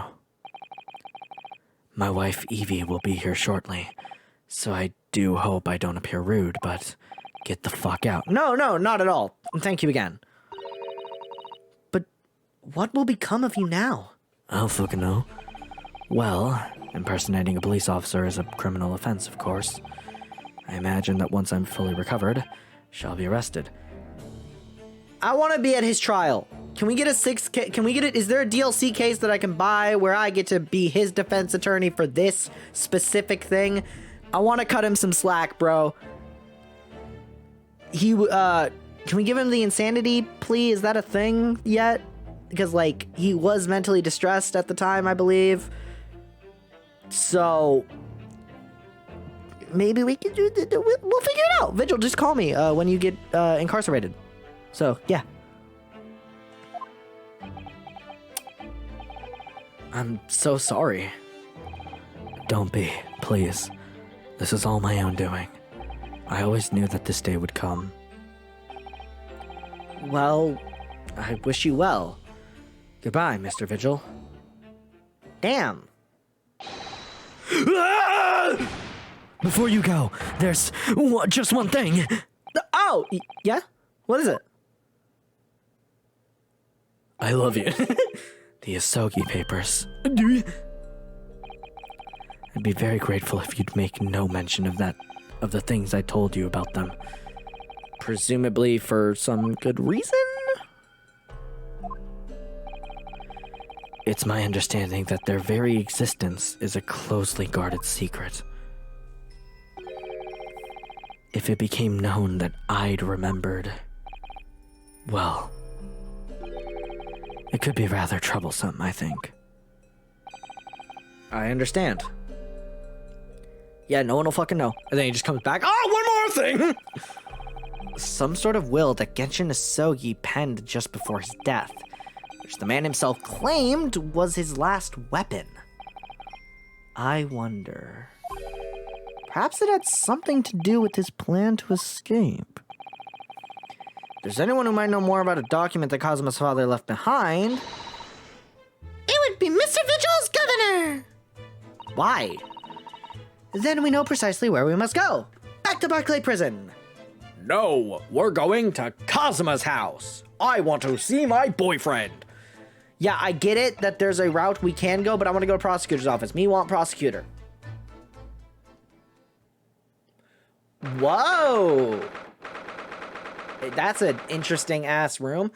2nd of November, prosecutor's office. This is oh, yeah, it's a little model of the crime scene. That's really cute.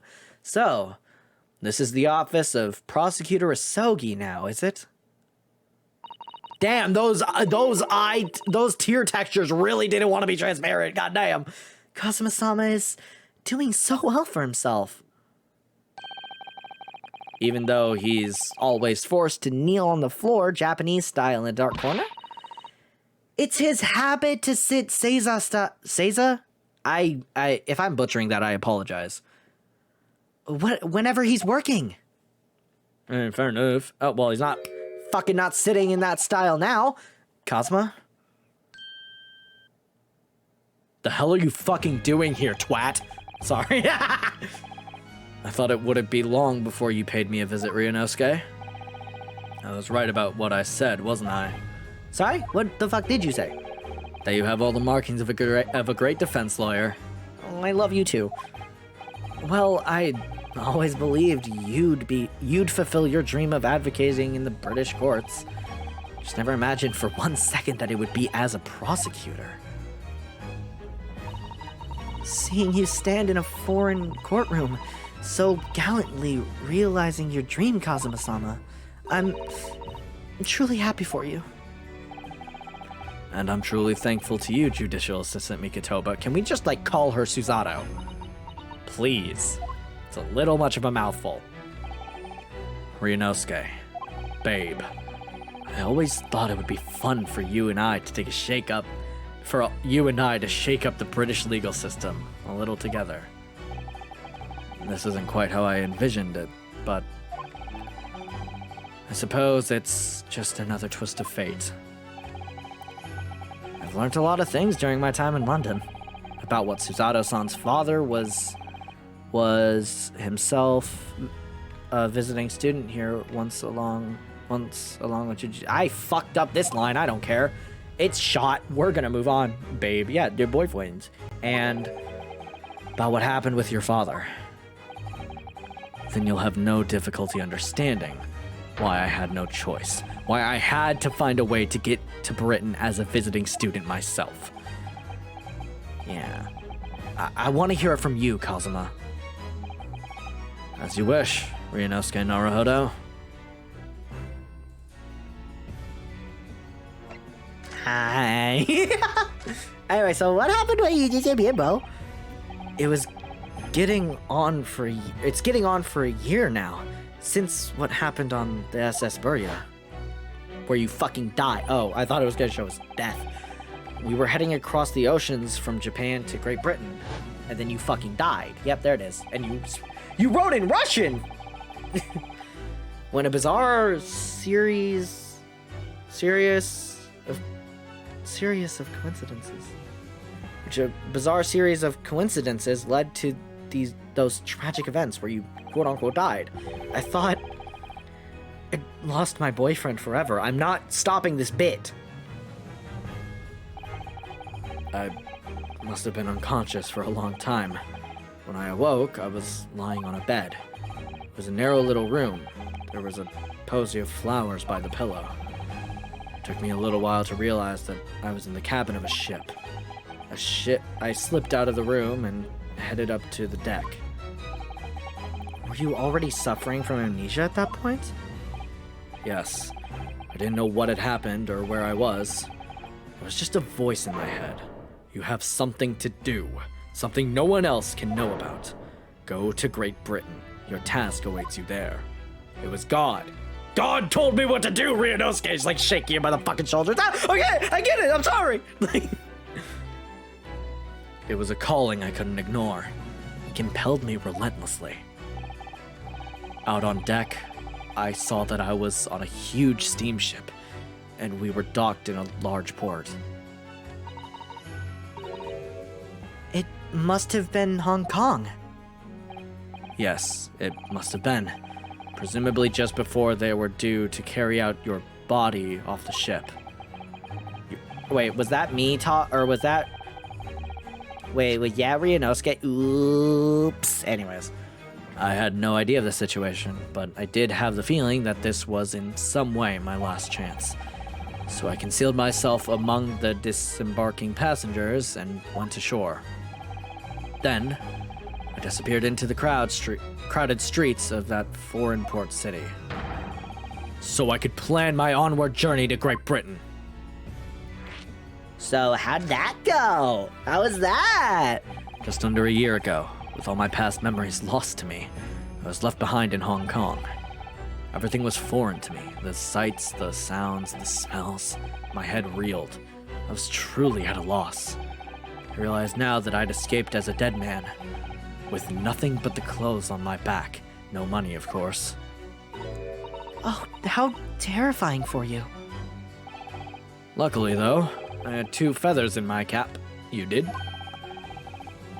One being your knowledge of English, I suppose? That's right. And on the back of that, I was able to pick up some work as a deckhand on the cargo ship. Eventually, after calling at countless ports, I arrived at Dover. That must have been some 3 months ago now. Your formidable tenacity of purpose showing itself again. I mean, the man had lost his memory and had literally nothing to his name. But he still managed to make his way to London on the opposite side of the world. Of course, I had no idea why I'd moved heaven and earth to get here at that point. So, how did you end up becoming Lord Van Zykes' apprentice then? That can only be called an extraordinary stroke of luck, really. You see, I was stopped at the border because I had no papers. They looked me straight to they locked me straight to... They took me? What did it say? I didn't listen. Yeah, they took me straight to Scotland Yard. And by sheer coincidence, Lord Strongheart was there to attend a meeting. That's when the second feather in my cap came into play. Would that have been your knowledge of the law? Yes, exactly. Lord Strongheart was curious about an Easterner with intimate knowledge of Britain law.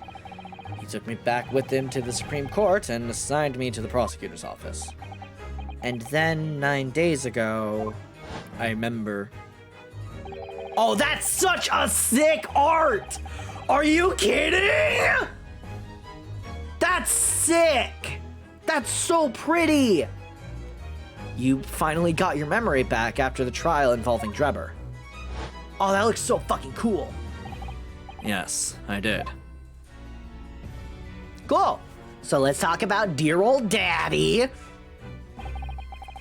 Ever since I first met you at Yume, you talked about your dream. Really, way back then. Mark my words, Ryunosuke. I'll be chosen as a visiting student and make my way to Great Britain someday. Okay, then. You're really weird. Did you know the entire time about what happened to your father here? 16 years ago. Holy shit, you're a babby. When my father left on that exciting trip to Great Britain, I was just a boy. We took a photograph together the day before his departure. It's my last memory of him. But what I remember most about my father is his unswerving sense of justice. 6 years after he left, a gentleman called at our family home. He told me that Genshin, my father, had been taken ill in England and passed away.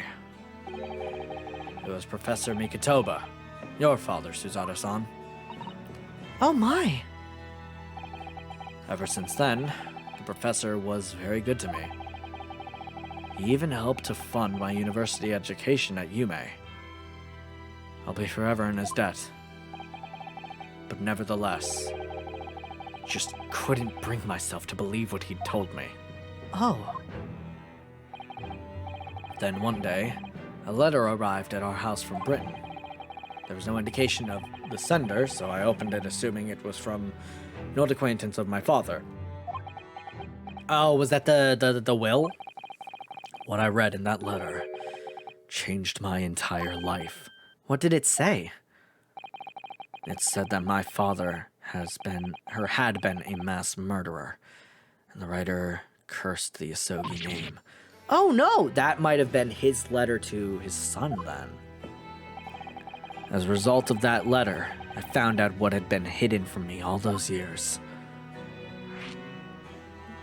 That could have been. Presumably, the letter was sent from a relative of one of the victims. If whoever it was had been a member of the judiciary, he could have been present at the closed trial. The letter revealed that my father had been sentenced to death, executed for being a killer. I'm I'm so sorry you had to find out that way. Okay. Here's my prediction, right? My prediction is that was the note that Genshin Asogi wrote in the prison cell. His last weapon, right? Now, what does he gain from shit-talking his own family name and fucking around and finding out? I don't fucking know, but we're gonna fuck around and find out now. So that's just my theory right now, that he wrote that. I'm so sorry you had to find out that way. I imagine the British government did its very best to silence whoever sent the letter. They definitely did. If my theory's correct, they definitely silenced him. But someone who knew the truth and couldn't bear the resentment was always going to be a problem. But still, it could have been written by anyone. Why would you believe such a thing? There was a newspaper cutting included with the letter. It was the first I'd ever heard of the professor and his terrible killing spree. Well, what did my father have to say about the letter? I couldn't bring myself to show it to him. What? Why not? Why the fuck do you think, Ryunosuke? Because he deliberately concealed the truth from me by telling me my father was taken by a fatal illness. That couldn't have been easy for him, and he'd done it out of consideration for my feelings. So instead, I showed the letter to Judge Jigoku. Jigoku knows. Interesting. To the other visiting student. He faltered for the briefest of moments, but then he just laughed the letter off. But in that moment, I saw it on his face. He was undeniably shocked, shaken momentarily, before recovering his poise. A year later, my bereaved mother succumbed to the strain of grief. Grief? Fuck. The strain of grief. And she, too, passed away. That's when I made up my mind that one day, without fail, I would cross the seas to Britain and seek the truth for myself. The truth about my father, Genshin Asogi. And I wouldn't let anyone stand in my way! Oh, Kazuma-sama. Damn. I respect it. Anyway, the Reaper trial. What we learned today in court turned things completely on their head. It was an impressive piece of lawyering, Ryunosuke Naruhodo. Lord Van Zykes isn't the Reaper, you know. I almost don't want to believe it myself, but it turns out the Inspector Gregson himself, the victim, was... It's clear that the inspector was behind the Reaper's activity all along. What? You mean... You knew?! The real question is, who's been giving orders to the inspector? Why do you... Yes, Beric Van Zykes is the real Reaper.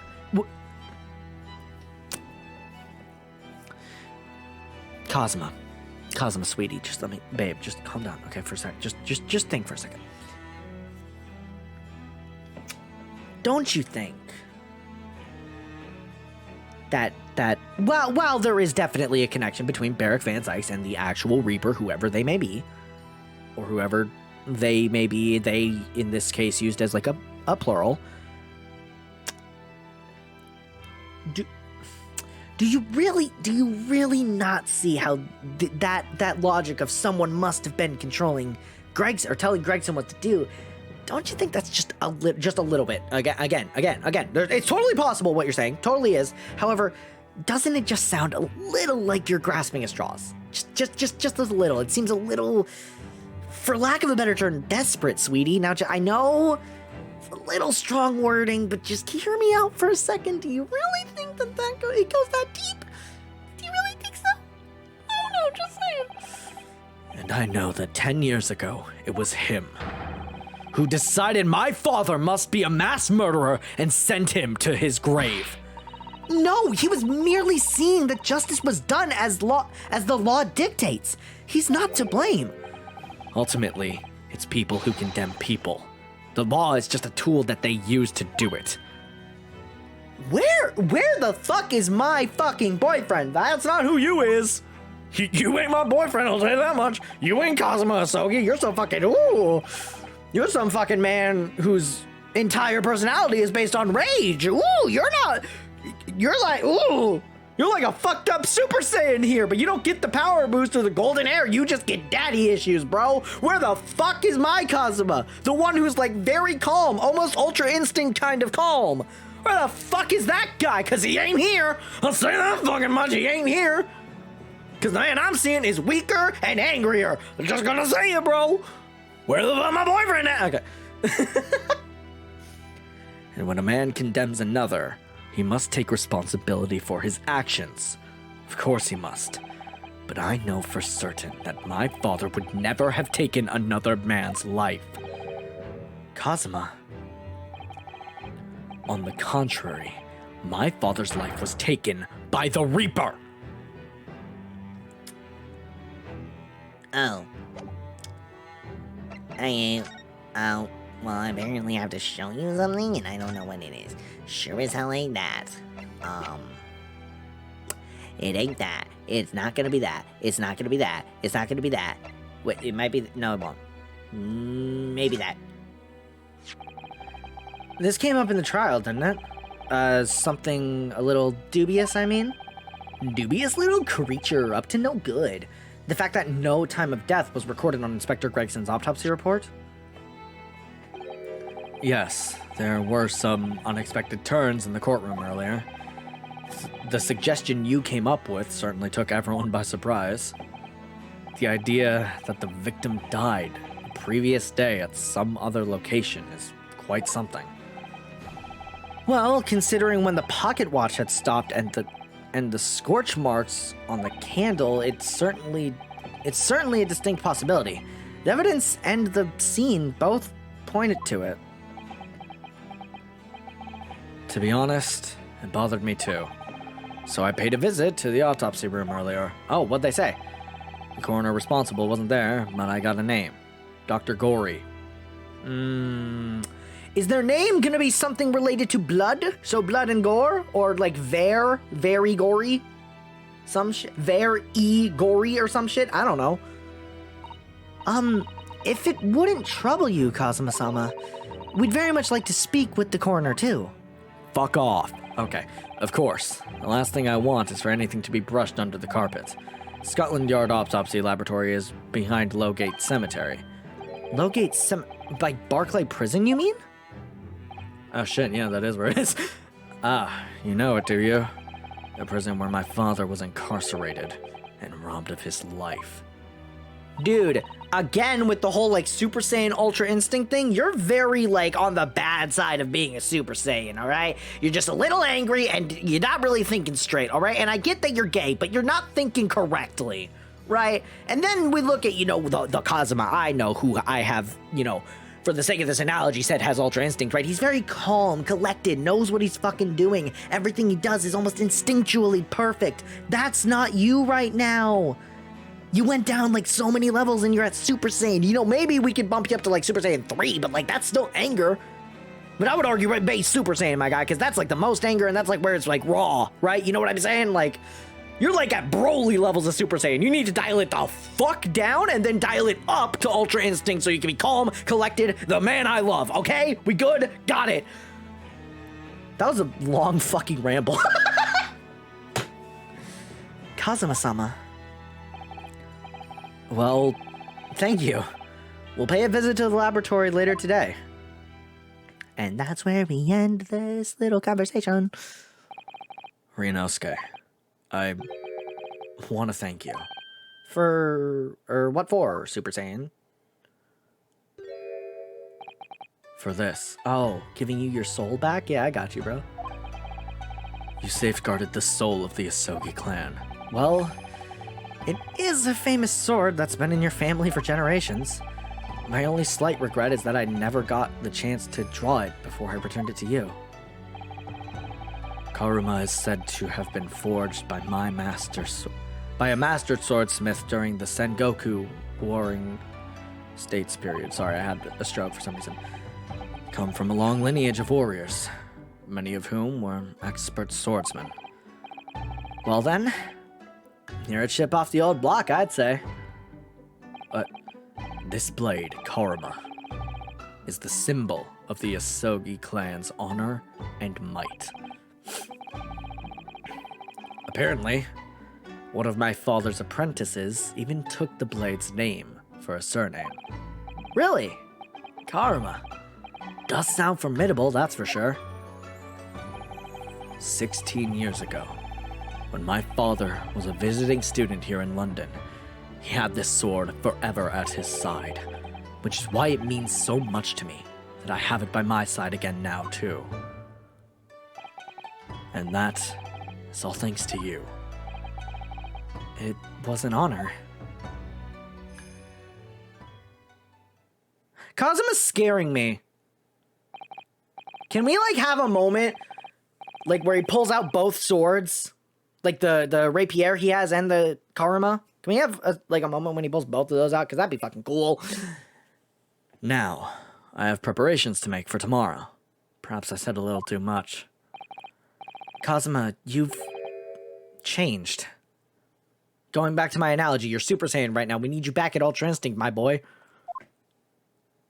No, Ryunosuke. I haven't changed at all. It's you who's changed. I'm sorry. Are you the bitch? Nah. I mean, yes, but like that doesn't change that you've definitely changed, my G. Again, Super Saiyan, Ultra Instinct. One of those is what you are now, and one of them is what you were before, bitch. I can completely understand your resentment of Lord Van Zykes given what happened, but the fact is, those events and this case are, well... Unrelated? Is that what you wanted to say?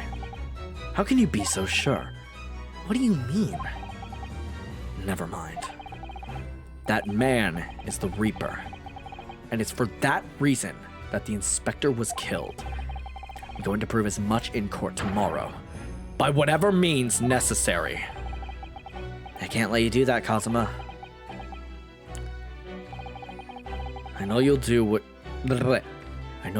you have to as a lawyer, but I'm sure I don't need to tell you that I won't be taking any prisoners in the courtroom. You gonna kill a motherfucker?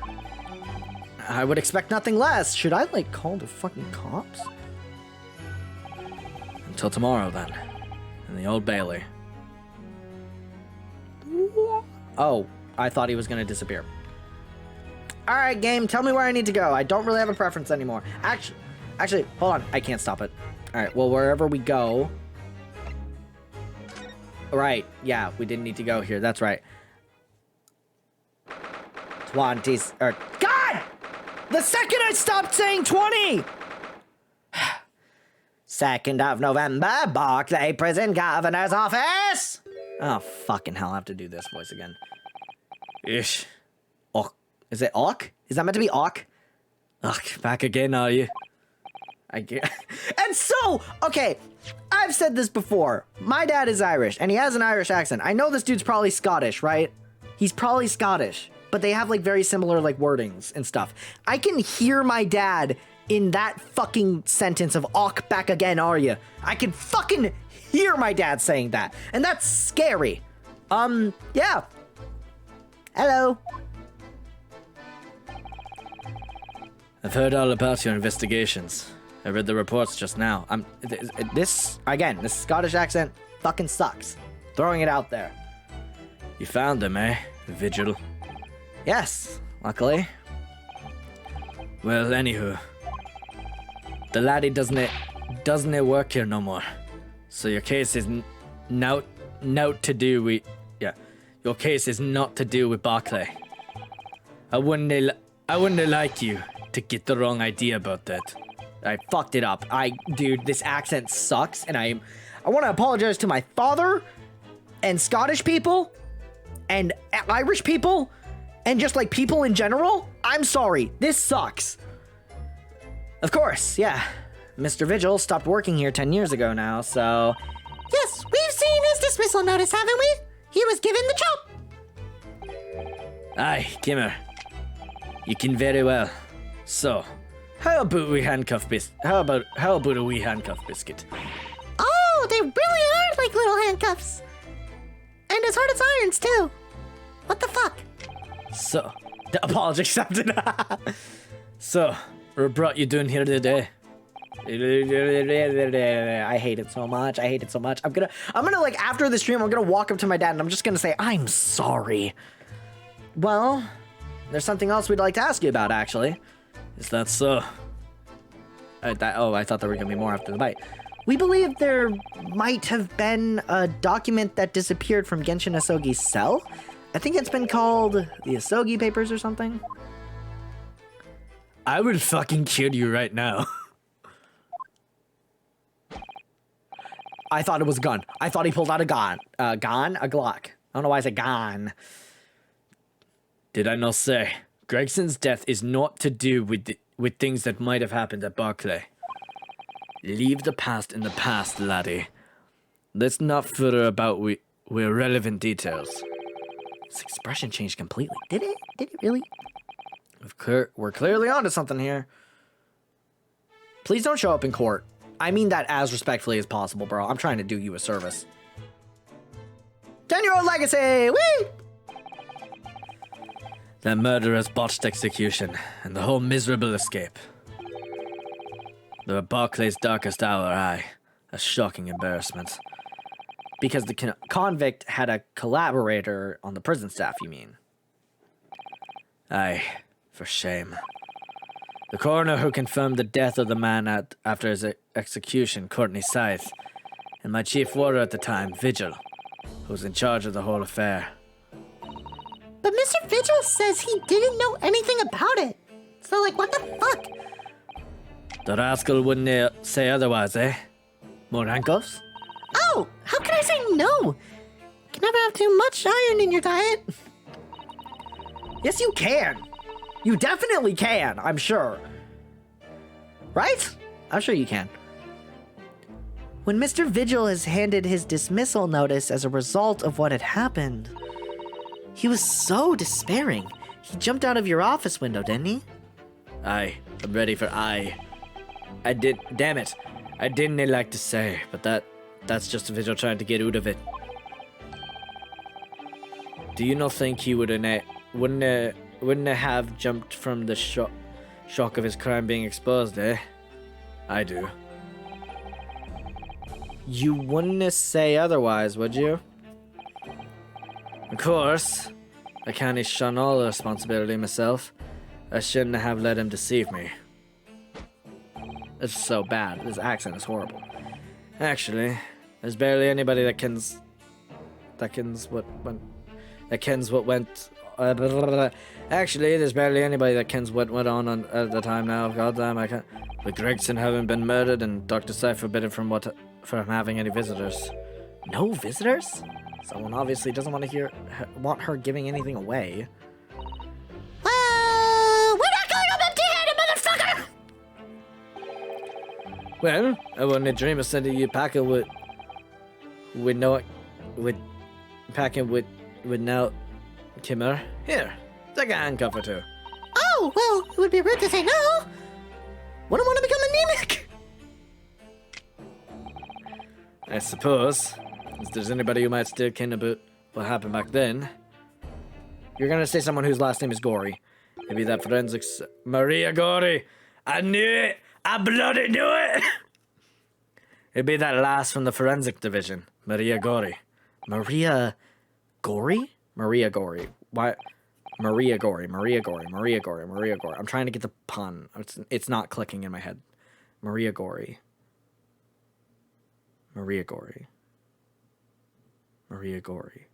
It's not clicking. Aye, Scythe's daughter. She didn't have no more. Just the one. But the wee brains followed her in her mam's footsteps.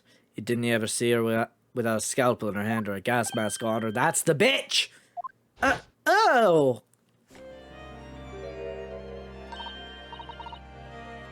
Fuck, what voice did I give her? Fuck it, new one. Mama, what is this? Ah! Where did she spring from? And did she just call the doctor Mama? So that was Gory. Why does she not have the same last name? Whatever. So Dr. Scythe's daughter, Maria Gory. We could do with talking to her. Cool, let's talk about Gory. So she's Dr. Sai's daughter, but her surname is Gory? Aye, there's some family history, I'm sure, but didn't ken the ins and outs of it. She grew up watching a man working with the bodies of folk who died in strange circumstances, and decided to do the same with her own life. Can't understand it myself. Perhaps she was driven by a deep respect for her mother. Or she was fucking forced, I don't know. Perhaps. Anywho, she was in charge of Gregson's autopsy, I believe. Right, and the coroner's responsible for this incomplete report. Someone told me once that the wee lassie always loved her mam's stories about cutting up bodies. There's even a rumor that she used to listen to the funeral march as a lullaby. Well, then perhaps her mother might have told her about the autopsy from the case 10 years ago. Aye, I'd say there's a fighting chance at least. After all, that was a life-changing case for all of us. We really need to speak with Miss Gory herself about this, I think. Well, thank you very much. Aye, now get the fuck out. I'm not happy about any part of this. Took years for Londoners to finally forget the whole professor business. Can you not get up on this, laddie? Stop asking pointless questions. I'm sorry. I don't like dredging up these painful memories for everyone. Can you not just stay away now? Leaving me alone and didn't come back here, eh? For the love of fucking God. Anyway, so the Asogi Papers! Let's bring up more old shit! How'd you come to ken about that, laddie? There's not many folks here in the prison who've heard of those papers. Well... Can't tell Mr. Vigil told me. I'm afraid our sources must remain confidential, sir. We've been led to believe the papers are actually a last will and testament. Is that right? The professor's, or rather, Genshin Asogi's...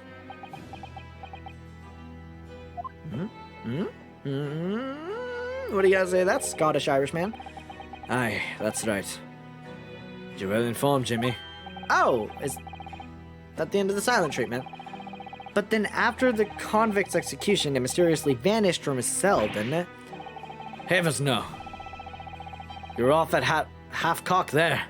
Think you didn't quite get your facts straight. I thought he was about to pull it out. It was there in the cell, exactly where it should have been. Oh, not what we heard elsewhere. Let's see. Let me just have a wee hulk around in here. Sure I can find it. Aye, here you are. See? The last will and testament of Genshin Asogi, written with a calligraphy brush. Of course, I can't read a word of those Japanese squiggles. But I mind it says he leaves all his worldly possessions to his son back in his homeland. Yeah, that's what it says. That's the gist of it. So these are the Asogi Papers. Aye, of course they are. Papers written by Asogi. No doubt about it. There's no mystery here, laddie. That's your lot. Can we get that in the court record, please? After all this stramish as a slicer of an execution, we sent the man's possessions back to his clan in Japan. That was the end of it. I think we ought to make a record of this, Mr. Naruhodo, just in case the Asogi Papers have been entered into the court record. Let me read. One thing before you go on your way, Mr. Naruhodo. Oh, yeah? Those papers are not to do with Gregson's death. I'd prefer if you didn't make no mention of them outside this office. Or rather, I wouldn't just prefer it. Consider it an order from the highest levels of our government. I understand and will break that. 100%. It's in my court record for a reason. Let me read this. I, Genshin Asogi, hereby request that upon my death, any and all material possessions and wealth belonging to me in London be delivered to my son, Kazuma Asogi, in the Empire of Japan. It is with deep sadness that I accept my fate in this foreign land, in the knowledge that I will never see my homeland or family again, but I regret nothing about my chosen path. Sounds like a killer. I think there's something behind it, though. I think there's definitely something behind it. Something about this is starting not to add up. I'm weirdly thinking Kazuma might be right in some way. He definitely killed someone. But I don't know, something's not clicking anymore. You know, just something feels weird. I understand. All right, well, if there's nothing else, there's some... Oh, no, is there something else? Nope, okay, let me leave. Let me leave the thing. Stop. Thank you. Wow, it's a lot more colorful than last time. You really redecorated Mommy's room, huh? 2nd of November, Forensics Laboratory. This place really is creepy, isn't it? Well, being a dead room, it's probably full of the spirits of the dissected. But actually, there's a rather pleasing scent of roses in the air.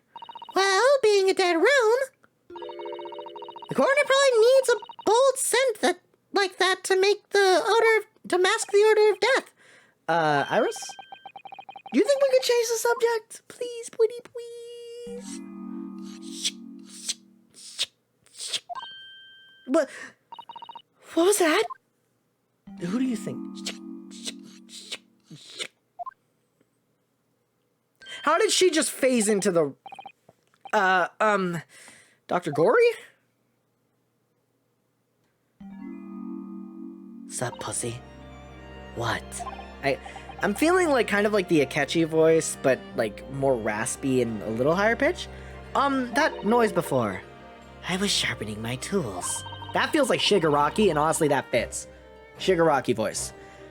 I'd be dead meat if I didn't keep a perfectly keen edge on them. Right.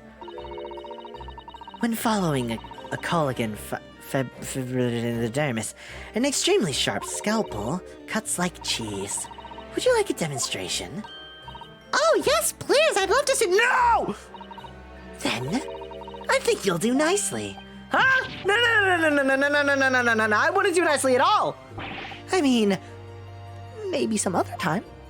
Hopefully a time when I am dead. Was that a tut? Well, you came here to ask questions, so... Cool. Anyway, so the time of death... we have actually met before. I'm a lawyer, if you remember. You're not dead yet. What? So Mama said I wasn't to cut you open. She's so strict about things like that. Well, good. For lack of a better... Dr. Scythe had some scruples, at least. oh dear. Looks like she's not interested in talking to us. For the time being, anyway. For the time being, you mean until we die? I hope that's a way off. Yeah? Sorry, but I wasn't planning on dying anytime soon. Surely there's some less drastic way to making her listen. Probably by presenting some shit. How about the autopsy that she fucked up? Dr. Gory, we actually came here to ask you about this. He was very good. Good? Sorry? His skin didn't snag my blade once, and very little mess. His joints dislocated easily, and his muscle tissue was a pleasure to work with. We can skip those details! But there is one thing about the report that caught my attention. You don't seem to have recorded a time of death.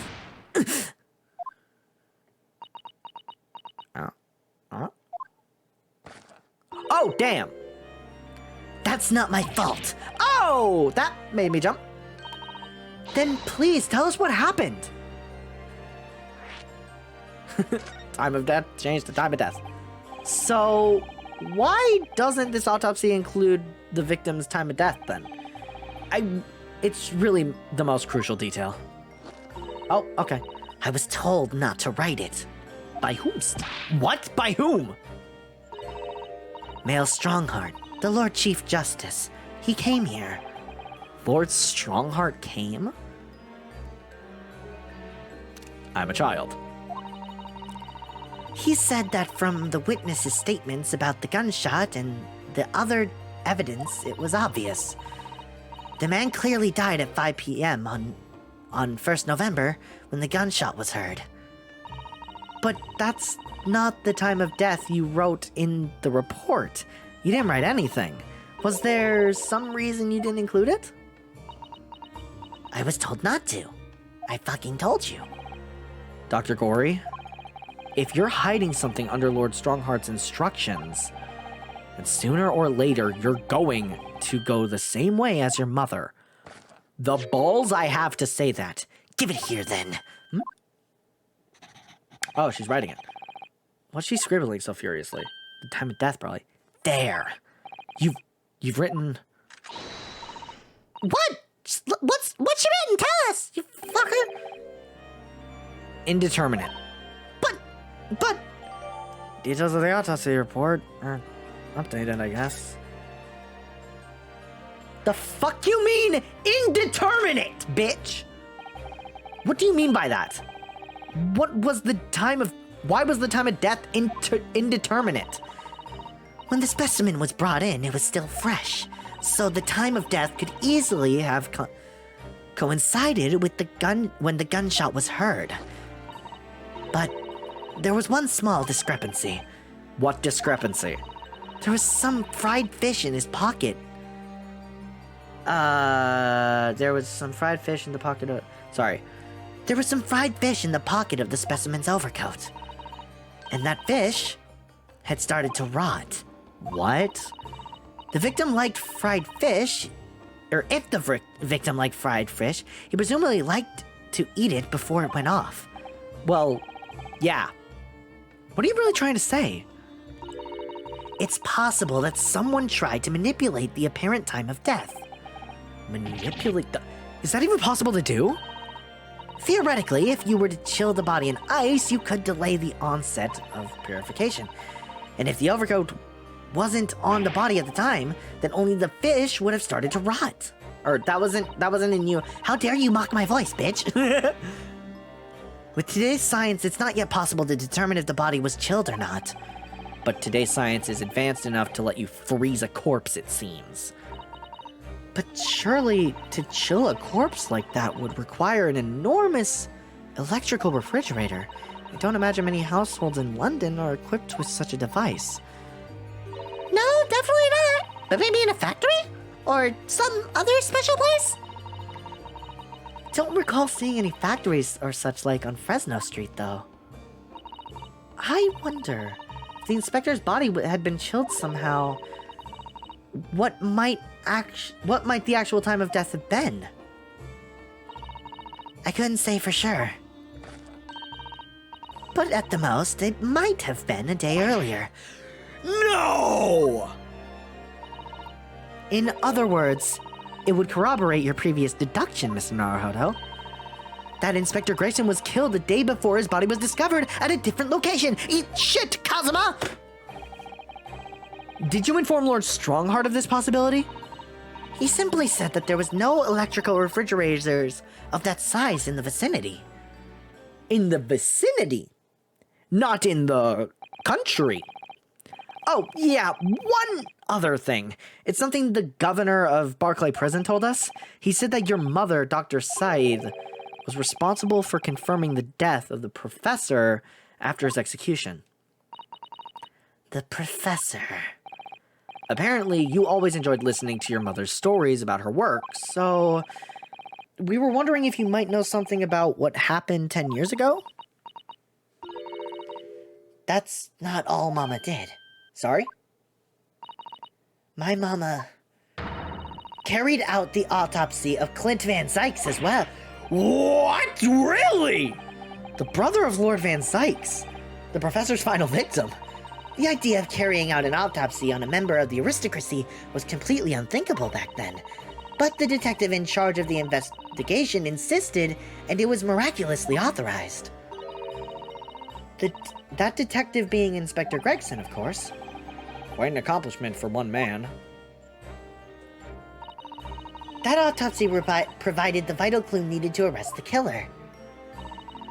And Mama was there for that historic event.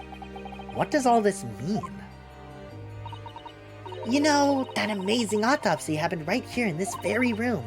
The professor and Clint Van Zykes. They both spent their final moments before their burial on that dissection table here. So this lab, Mama's lab, was instrumental in some of the country's most important events. She really is proud of her mother. I wonder if you tell us more about exactly what happened back then, Dr. Gory. No, fuck you. You've already ended the thing. Oh, maybe you haven't. Alright, well, confirmation of death, here we go! The professor's execution was Mama's first big case. She had to be in attendance at Barclay Prison's execution chamber and signed the certificate to confirm that the convict's death. Mama is the best coroner in the world, you know. I was so proud of her. But the execution didn't actually take place. Fuck you. No, and worse still, Mama actually helped with the jailbreak. Oh, mask back on. I didn't want to know. Oh dear, you found out recently, you mean? I believed in her, in Mama, but now I wonder if I'm starting down the same path as her. You mean because you omitted the time of death on this autopsy report? But that's because Lord Strongheart forbade you from including it. Just like Mama, I'm sure she was coerced by somebody too. Yeah, that's my feeling as well. There's no doubt there were powerful forces at play 10 years ago. The execution couldn't have been staged without a lot of people at the prison knowing about it.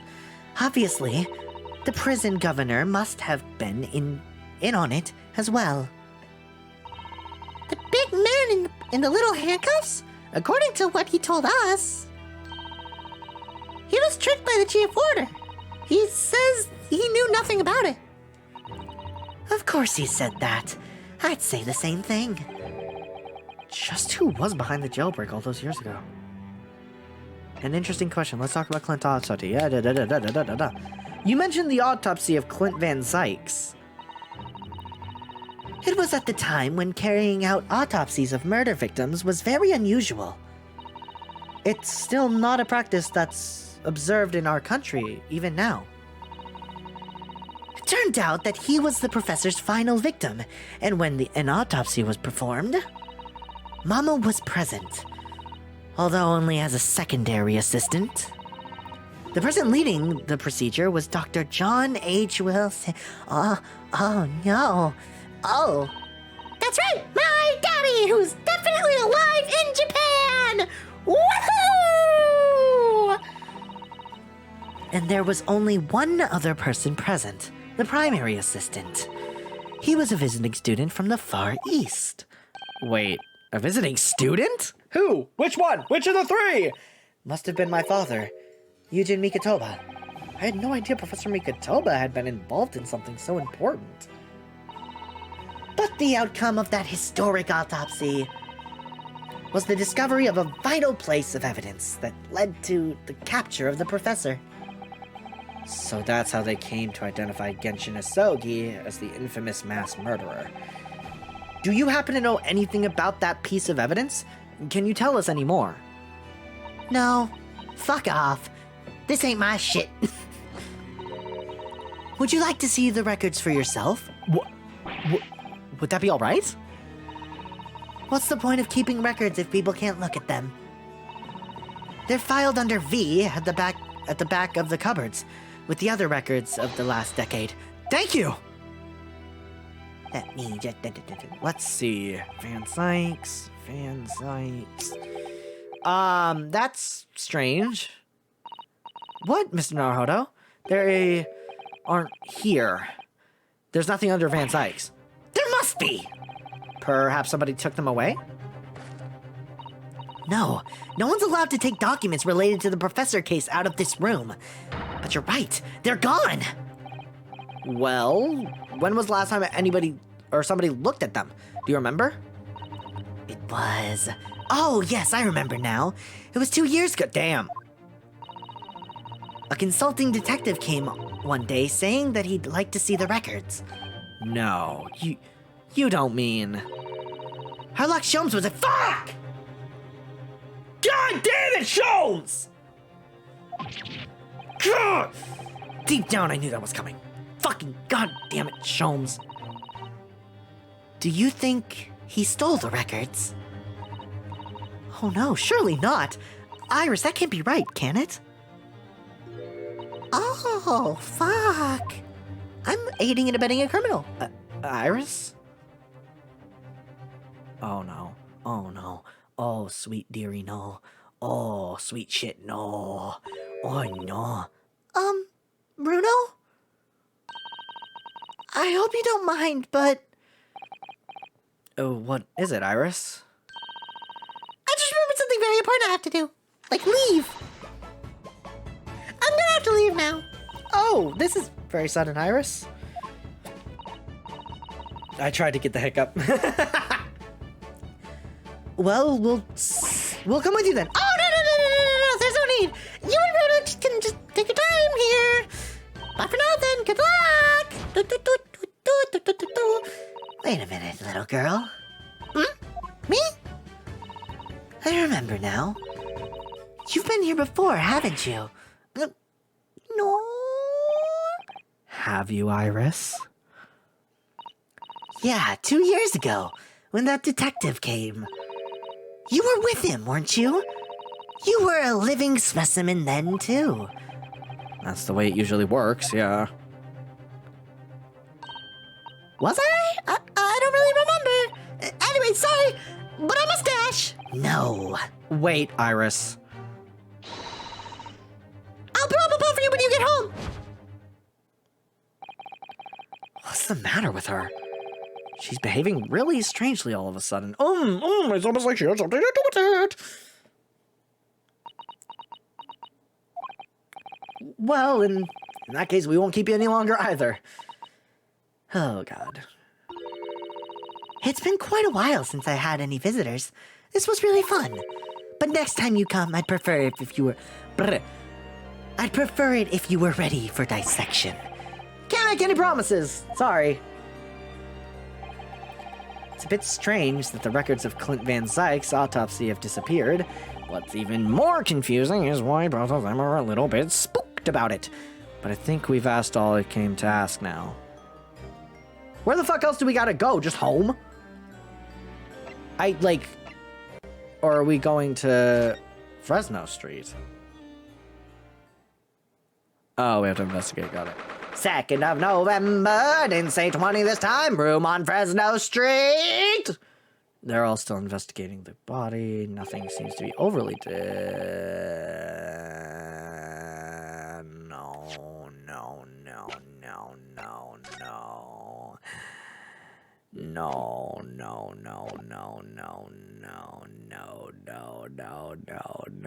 No. Oh, Jigoku is... Oh. The police are still busily investigating in here, then. But Gina's nowhere to be seen. Where is she? Yes, it has been blissfully quiet, hasn't it? Perhaps she's not investigating on her own, practicing what her boss taught her. Well, I expect she'll be back before too long. Shall we wait? No, we shall examine. Actually, seems the crime scene has differed since last time. There's something different about this room since the last time we were here, isn't there? We could always use the time to investigate more thoroughly. Let's just investigate the fucking elephant in the room, as that's the only thing I think fucking matters. This little trunk wasn't here before, was it? Oh, it appears to be made of metal. Must be very heavy. I wonder whom it belongs to. It says Jigoku on it. There are some initials on the outside. Look, TG... Oh, it's Gregson's. Let's ask one of the policemen if they know what came of it.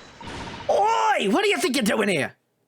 It had to be her, right? Yep. The fucking bloody knew it. That's my truck, that is. Hands off. Gina! What are you hiding? Where were you hiding? I don't know. You leave something unattended for a few seconds and every Tom, Dick, and Iris got his greedy eyes on it. Just a wild guess, Gina, but... What? Spit it out, Odo. Is it fair to assume... Is it fair that you've only owned this trunk since this morning's drop? What? What are you trying to say? Come on, this trunk goes with me everywhere. Always has. Where have you been the last year? Trying not to incur your wrath, mainly. And also, you're full of shit, girl. Well, anyways, now that you're here, can we talk? Your boss. You should hear them talking in the yard now. They should be ashamed of themselves. They're saying that it was the boss who killed all them burglars. Wait, burglars or bludgers? Bludgers, my bad. Ah, you mean the whole Reaper thing? Yeah. Apparently, the boss who was investigating the stuff that no one else at the yard knew nothing about. Stuff to do with all them criminals what got off scot-free. Yeah, the ones prosecuted by Lord Van Sykes who used bribery and corruption to evade conviction. Well then obviously it was that bloomin' Reaper giving orders, wasn't it? But why would people be suspecting Inspector Gregson of being involved in the killings? There was a notebook in his office. Oh no, that doesn't sound good. It had details about all the crimes that have been pegged as the Reaper's work. What? No! Did you see it, Gina? Did you see that notebook? They wouldn't flamin' let me, cause I'm just an apprentice, apparently. But it was me who found it, and he was my boss. That's right! Get it, girl! I was pretty miffed about it, so I sneaked a peek at what it said anyway. Oh, illegal, cool. That's our Gina, yeah, go get him, girl, pop off. Go off, queen. The secret notebook. Let's see what the fuck is in it. So you managed to see what was written in Gregson's secret notebook anyway, did you? The way I see it, it's my right to read what he wrote. Yeah. And what had he written, Gina? Dates, times, places, names, and long list of them. All details about the bludgeon supposed to have been done in by the Reaper. But there could be an explanation for that. Perhaps it was a record of the inspector's investigations into the Reaper's activities. Exactly, that's what I said. That's the first thing you'd think, right? As it happens, it was full of names I recognized anyway.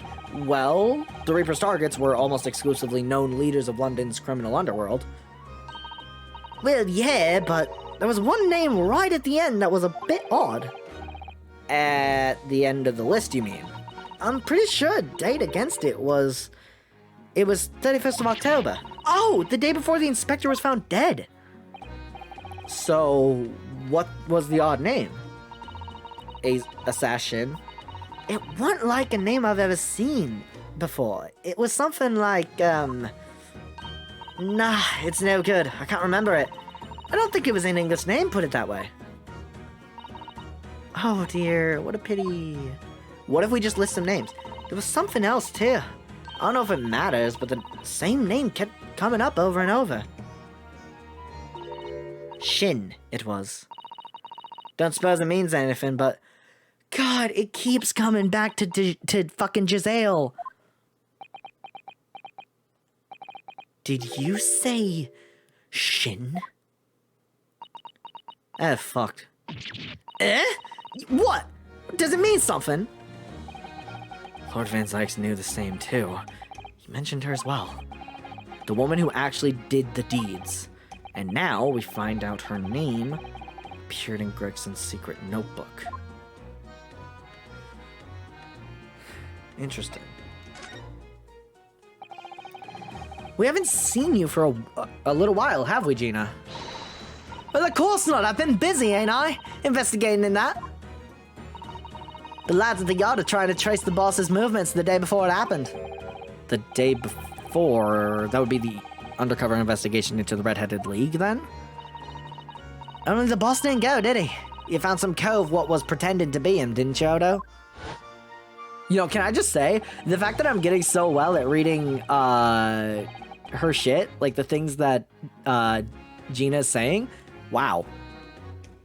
Yeah, it was Mr. Vigil who actually went to the park on Lime Street that day, posing as Gregson. Quirky little thing. Well, anyway, you ain't the only one turning stuff up. I've got my own ways of getting results. Oh? Yeah!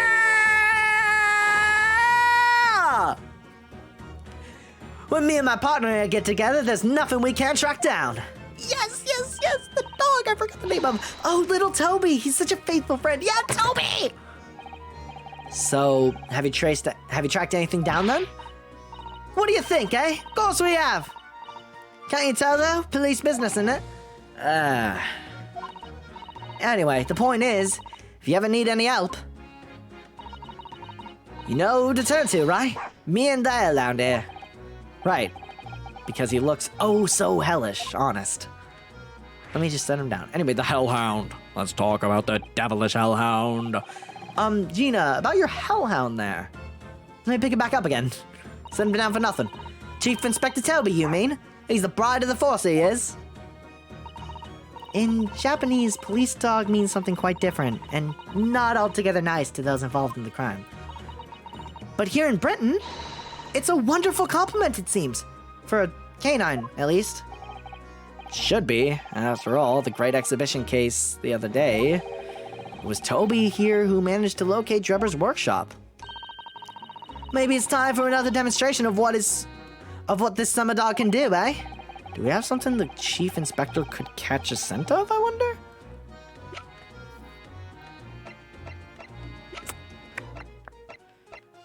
I don't... The gun! We don't know whose gun that was. Take that!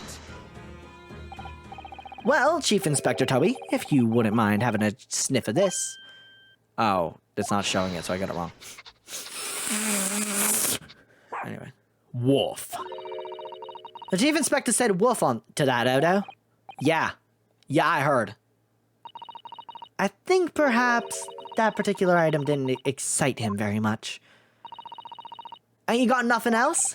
I'll have to think.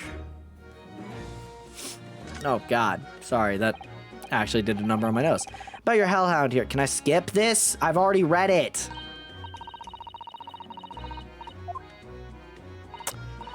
Well, we're trying to trace Inspector Gregson's movement. Oh, this was actually different. This was actually different. Sorry. This is different. Gina, about your Hellhound there. Oh, you want to see another demonstration of his amazing nose, eh? Well, we're trying to trace Inspector Gregson's movements, so... Come on, Odo, what you got for him? Do we have something that Chief Inspector could catch the scent of, I wonder? Don't really know what we need to smell. The watch, maybe? Take that! Well, Chief Inspector Toby, if you wouldn't mind having a sniff of this, it's the same thing. God damn it, god damn it, god damn it. Oh, he might be a little too keen, don't you think? Oh, shit.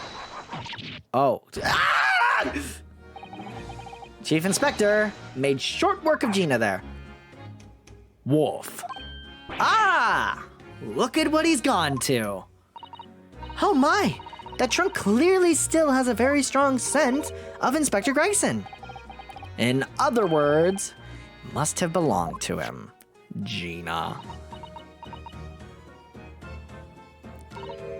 Oh, all right. It's a fair cop, I suppose. And you nearly got away with it, too. If it wasn't for us meddling kids and our dumb dog.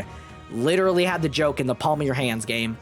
You always talk so proudly of Chief Inspector Toby's nose and what it can achieve.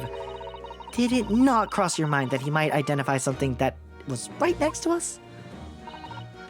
Yeah, that was a bit of a bloomer, wasn't it? That's enough now, then, Gina, eh? I think it's time you told us the truth about the trunk! God damn it! Tell us, Gina! It wasn't like that. It just weren't. What are you talking about? I know what's going through your heads of yours, but that ain't what happened. All right, then. What did happen? Enlighten me. Well, like I said before, we were trying to trace the boss's movements. So I let Toby have a whiff of the boss's overcoat, and as soon as I done that, he went off like a shot. Straight to that sandwich. To a Sandwich? Not a bag of chips? Mr. Naruhodo, I believe Gina means the witness. Oh, interesting. Oh, I forgot about that sandwich. Yeah, he had it in between the wood boards of the boss's trunk. Oh, interesting.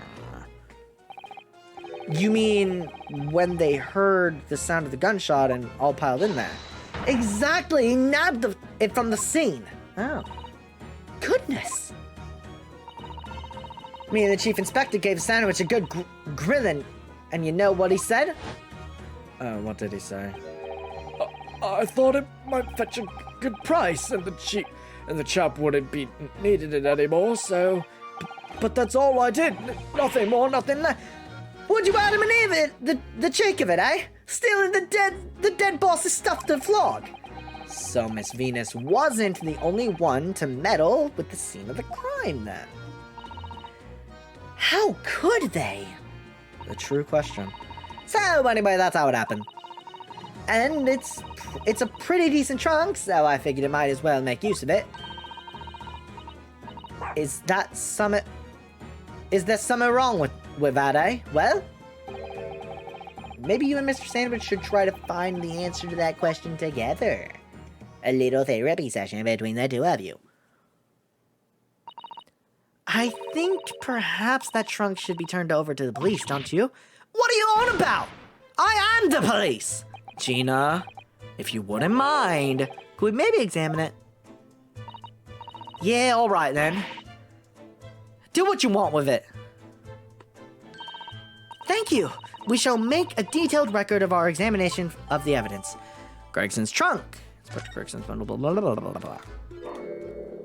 Grrr, I am hungry too. That's real as shit though. Let me examine. There seems to be a hole. Have you seen this huge gash across the side of the trunk here? It's gone right through the leather and into the metal bind. Gosh, for a metal chest like this to have been so badly damaged, whatever made the gash must have struck the side of the trunk with considerable force. Wonder how it happened. Oh, we got nothing to say about that? Oh. Look at this dark stain here. Do you think? Yes, I'm afraid so. I think it's blood. I knew you were gonna say that.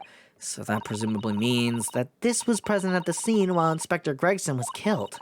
It's the most logical conclusion, yes? To think Gina's been carrying this around with her. if you didn't know any better, I suppose it does look like a grease stain from all the fish and chips. Can we open the damn thing? There's a lock on it. Let's have a look inside. Oh, never mind, that's not a lock. The fuck's in there? Look, there's something inside. Ooh, let's see. It appears to be a passport authorizing him to travel overseas. Was Inspector Gregson about to go on a trip abroad then? Perhaps the date of departure might tell us something. That was... Oh! What was it? It was for travel on the 31st of October, just one day before the incident. What? Really? Interesting. Passport document that Inspector Gregson went to France the day before his body was discovered. Well, he might not have gone. Might have been on his way. But he certainly hadn't gone yet. Oh. Do you see that? There's something stuck in the side of the trunk there. It's glinting. Looks like a fragment of metal of some sort. But it's wedged in so tightly I can't remove it.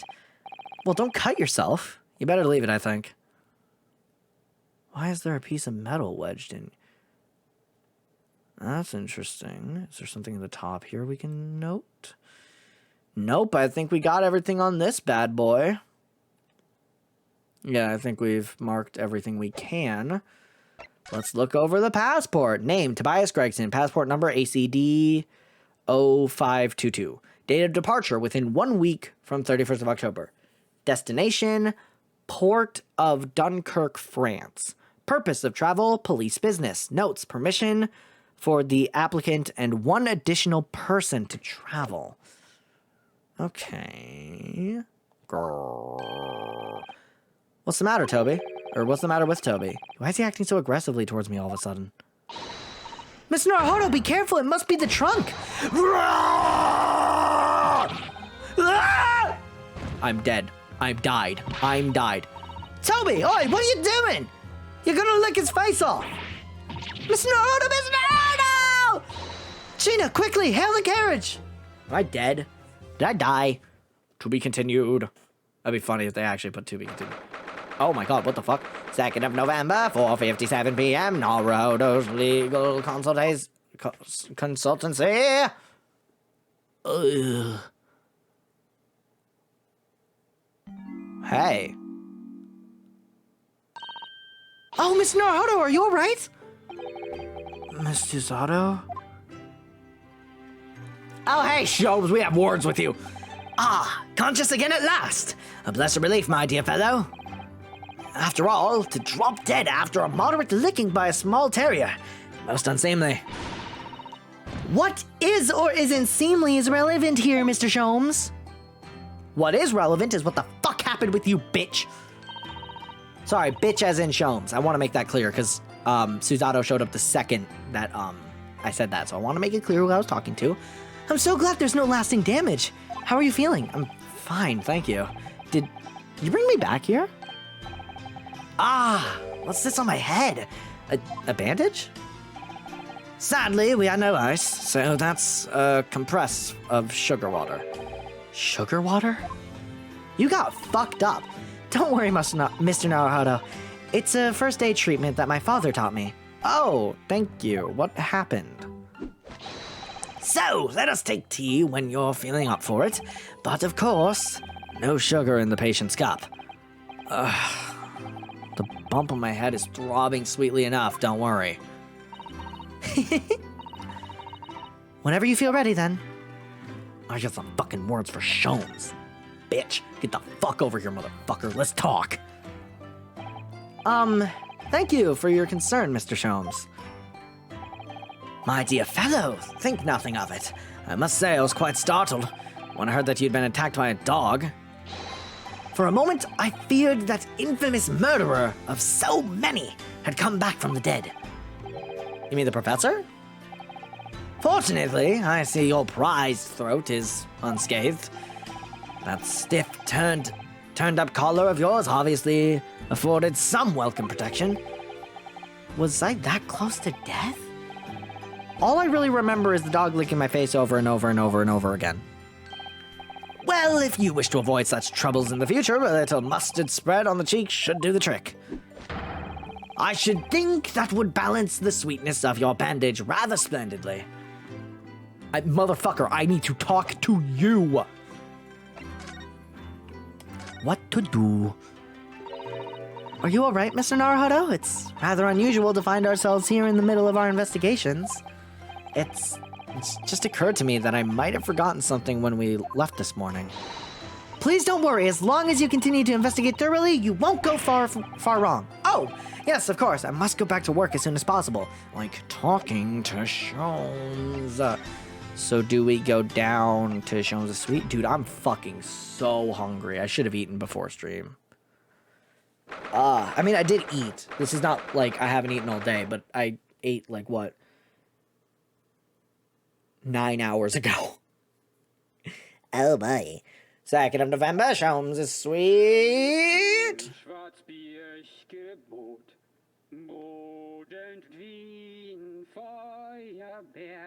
What the fuck?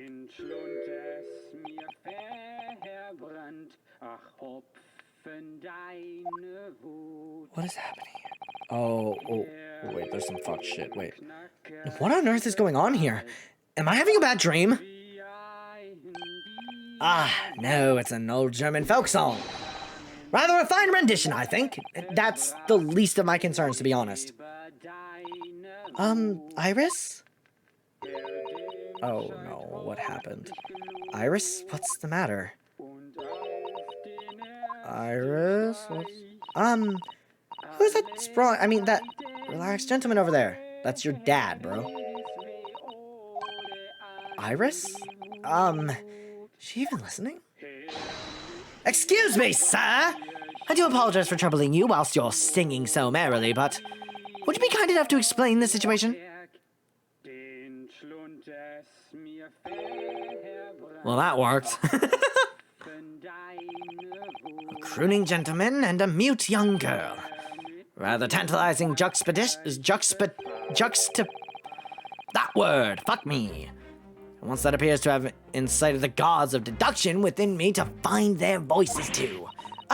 Mr. Sholmes, do you mean I can figure out everything that happened here? Because I'm Sholmes and I always fucking do that. I kind of want to stop here, though, to be perfectly real. Kind of want to stop here. Where did the autosave put us? Oh. Too far away. Too far away. Yeah. Let's... Actually, we're going to do this. Here's what we're going to do. We're going to do it, and then if this goes poorly, we're going to save here. So we're going to save that, right? Like this. And then, not what I meant to do, we're going to load the autosave here. And we're just going to get to when the dog mauled me. I'm skipping everything. Hold on. Because I do want to actually end stream here. I'm getting quite hungry. And I think that being in the room was a pretty good... How do I turn on... Isn't there a skip mode? Isn't there a way just to skip everything? Gameplay, vibration, screen flashes, subtitles, text... Subtitle? Oh, for... Reader, story mode, gameplay, wait time, audio, record. Okay, that's just not... Okay. Then we're just gonna have to bum through it like this.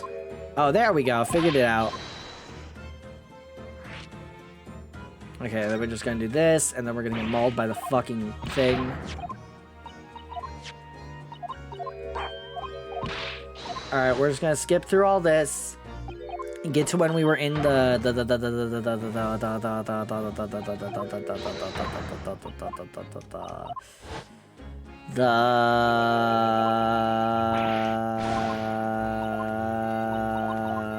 what's it called? We're gonna wait till we get back after the dog just fucking mauls me.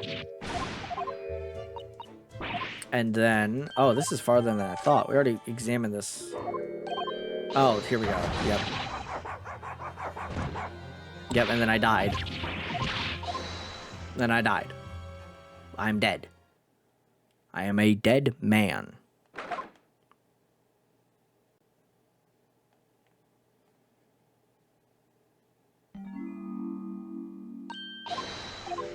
Alright, we're gonna go through all this, and then I think if I don't have the police record thing, or not police record, passport thing. If I don't have a passport, we'll get that real quick, and then we will, continue, and then we'll continue another day. Alright, court record, let's just see, do I have it? I do not. Let me real quick get that, because that was the only thing out of this suitcase that mattered. Don't have to re-get the thing. You know what I mean? I don't have to redo the metal or the everything else. We just need to get this and just... There we go. And just want to make... Yeah, okay, this was a reading thing, so it didn't have anything to inspect. And then we are going to save here and call it for the day. So, Jesus Christ, a lot happened. Gregson... allegedly is the Reaper. He's part of a gang of Reapers. And also the, what's his name? The fucking, Giselle Brett. Assassin. She's got some weird shit going on. And what the fuck is going on with Kazuma? He seems a little fucking pissed. So much happened, so little time of almost 3 hours. I want to see if any of my friends are streaming. And then, if they are, I shall raid them. And then, if not, nope, shut up. Don't want to hear my own voice. I clicked the wrong thing. Chili is streaming, so I am going to raid Chili here. Raid Chili Tusker. I believe that is how it's written. Yep. Alright. Nope. Motherfucker. There we go. All right. Thank you guys for what? All right. Thank you guys for coming by. I really appreciate it. And Chili is playing Pokemon Unite right now, so I hope you all have fun watching them. All right. I'm gonna go. I need food. I'm hungry. Bye-bye.